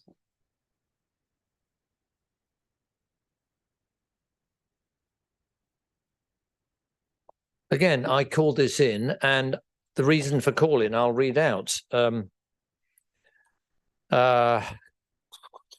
Where's the reason for calling? Well, I called it in only if it was to be approved, as you said, and the members' site visit was in order to see the impact of the development on the surrounding countryside and the use being made of existing buildings and the wider site, because it's not possible from outside the site to see what's happening. And when I became the ward member, I had a briefing from my predecessor, who kindly gave us lots of tips on planning applications that would be problems in the future. And there were a lot in this area, not just on this particular piece of Watery Lane, but pretty well from end to end of Watery Lane. And Mr. Cole, Councillor Cole, he still is because he's a Hungerford Town Councillor, said, you've got to, keep an eye on all of this. And it has, I was aware from being quite friendly with the former chair of the parish council in Hampton Marshall, who had actually resigned or felt he was pushed out by what had been going on, that this was quite contentious within the parish council. So I felt we need the committee to see what's going on the site, and we did. So that's why we did the call-in, controversial history. And it's not just with Hampton Marshall, but West Woodey have been opposing it. And I was actually quite surprised there was nobody wanting to speak from the neighbouring council. I think the parish council themselves said it's so contentious, and there are people who quite reasonably feel they have a conflict of interest in speaking and influencing the decision we make. My remaining concerns are around the viability of the business, but it's quite common that when you have a startup, you only get temporary permission. I'm satisfied that there is no alternative accommodation that is suitably close, immediately near to an alpaca farm. I'm not sure that the numbers of alpaca now are sufficient to maintain the business going forward, but they breed and there will be more. And there is land available within the ownership of the family, if not of this part of the family that is here tonight, which I believe currently is being used for equine purposes, but which the family plan to gradually reduce the equine and increase the alpaca, presumably because there's more money to be made out of it, which is fair enough. It's not a planning matter, the viability, as long as it remains sufficiently viable to justify somebody living on site. So really, we've seen for ourselves what hard work this young couple have put into it, and I absolutely agree with them. One of the problems in this country is it's very hard for the younger generation into farming, and we are not here to question whether alpaca rugs are going to be the thing to buy for the next 5 years, let alone longer. But I think we've got to trust them and their business acumen and let this one through. Thank you, Chairman. Thank you, Councillor Vickers. Now, are there any questions for Councillor Vickers from the councillors? Thank you, Councillor Vickers.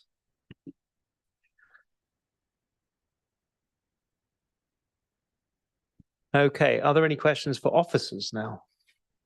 Councillor Hooker. I understand the temporary accommodation, rural accommodation on this one has been extended by 1 year. Can you just, for the benefit of the committee, give that reason why? I think I know what it is, but it might be worth them knowing that the norm is 3. Thank you, Chairman. Thank you, Councillor Hooker. Yes, usually in a generic temporary planning permission for a rural workers dwelling, we would be looking at a 3-year temporary period. The figures we've been provided don't indicate a break even at 3 years. So we've given weight to the fact that this is a genuine rural enterprise looking to establish itself within the countryside, that policy is generally supportive of that. And in this case, we've been provided with a definitive business case, which is supported by our agricultural consultant as well, that states that at 4 years, the business will start to show a profit, and that therefore at that point the appropriate point for assessment comes round. So that's why your officer's recommendation is a 4-year temporary permission on this case. Thank you, Mr. Till. Thank you, Councillor Hooker. Councillor Bennyworth. Thank you very much, Chairman. Mr. Till, how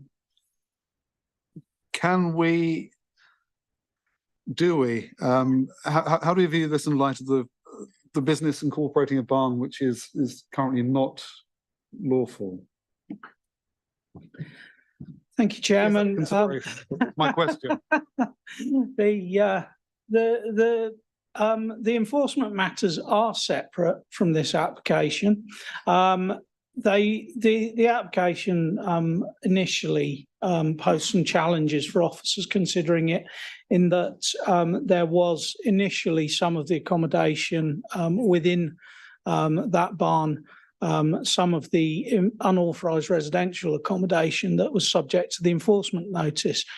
We advised the applicant of that and reminded them of the requirements of the enforcement notice. They promptly stripped out everything that they needed to comply with the enforcement notice and apologised for that breach of planning control having been persistent. It's my understanding that separate from that, there is a 6-metre extension to the barn at the other end of it that doesn't benefit from planning permission. That is outside of the purview of this application to consider, and I can assure you that officers are separately addressing that matter with the landowner for the site, who we have invited a planning application to seek to regularise that 6 metres of additional space. But members shouldn't give weight to that particular matter within this application. The consideration within this application was that there were flats in the barn that could have been occupied by the business, therefore undermining the business case, but those were unauthorised. They did need to be removed. They have been removed, and your officers would vastly prefer to see a temporary dwelling on site than reinstatement of one of the unauthorised flats within the barn. Thank you, Chairman. Thank you, Mr. Till. Just a follow-up question, really. The policy C5, section 8. You're happy that it meets that 10-year requirement?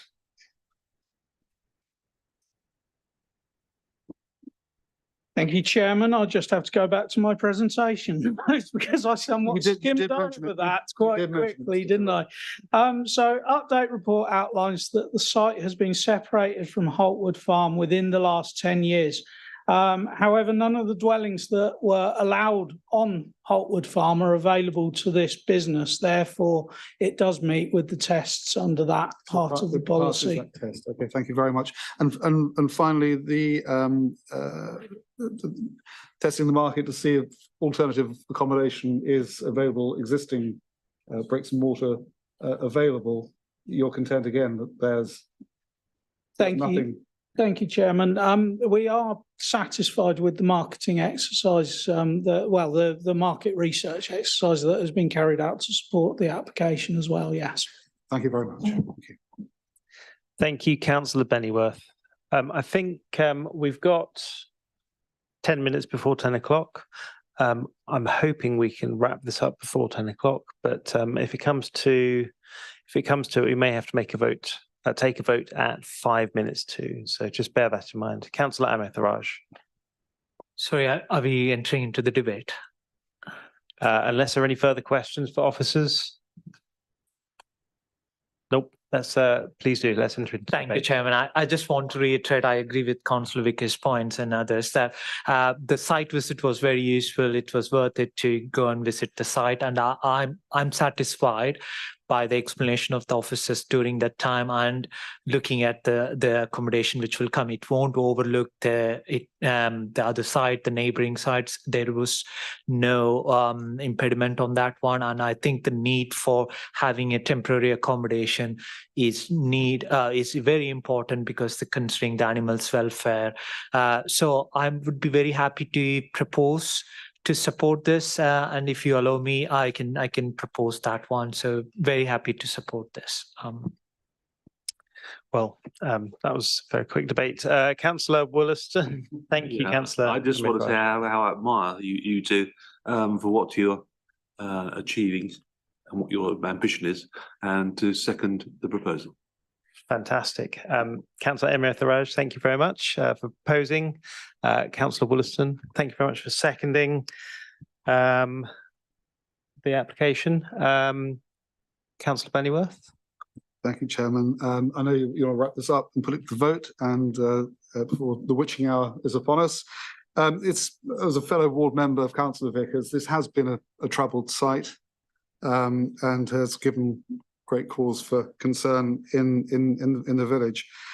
I think on balance, and again, I come back to that, this is why we're here, because these are nuanced decisions that we make. I think given the temporary nature of the application, that gives me some degree of comfort, and with that in mind, will receive my support.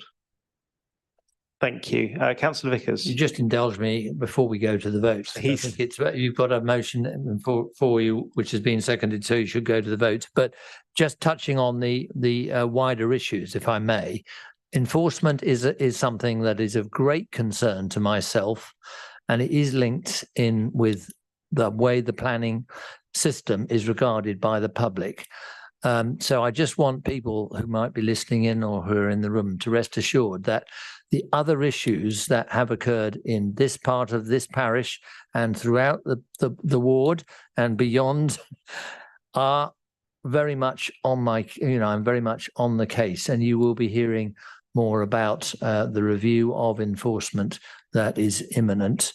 And we will have to deal with enforcement cases once we've gone the full route, but we have to follow the legal process, which is not particularly helpful, frankly, to maintaining public support for the planning system.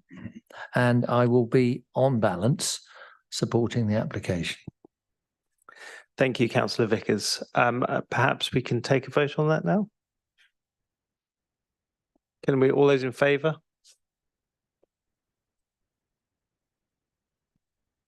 Thank you. That's unanimous. Thank you very much. So that was Chairman. Supporting the application for approval. Thank you very much. If you could just indulge in Please, Councillor Hooker. Yes, very important. Members, before you go, it's been a long evening, and it falls on me really just to say that this is in fact a sad evening for the Western Area Planning Committee, as it's the last time that Simon Till will be joining us as our Principal Planning Officer on this committee. Simon has officiated at this committee for the last 5 years, and over that time, I think it's true to say that he's provided us with a most professional and, more importantly, neutral advice, steering us through the mysteries of our planning policies. And additionally, you could always rely on him when you rang him up and left a message. He would always ring you back when you were seeking his advice, albeit being one of the busiest guys in the planning department. Thank you very much for that, Simon. As we've heard just recently, Simon's moving on to the Eastern Area Planning team to take over the reins there.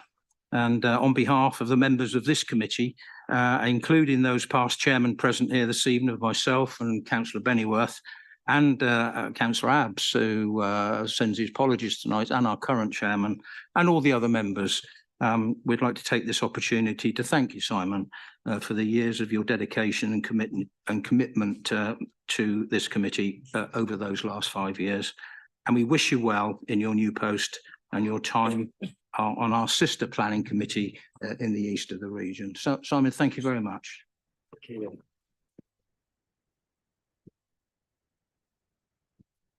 Thank you all. I'm humbled. Thank you. Thank you, Councillor Thank Hook. you. That was very moving. And Mr. Till, thank you very much for all of your hard work. Thank you, everyone. That concludes the business of this meeting. Yeah, bring them all. And thanks a lot.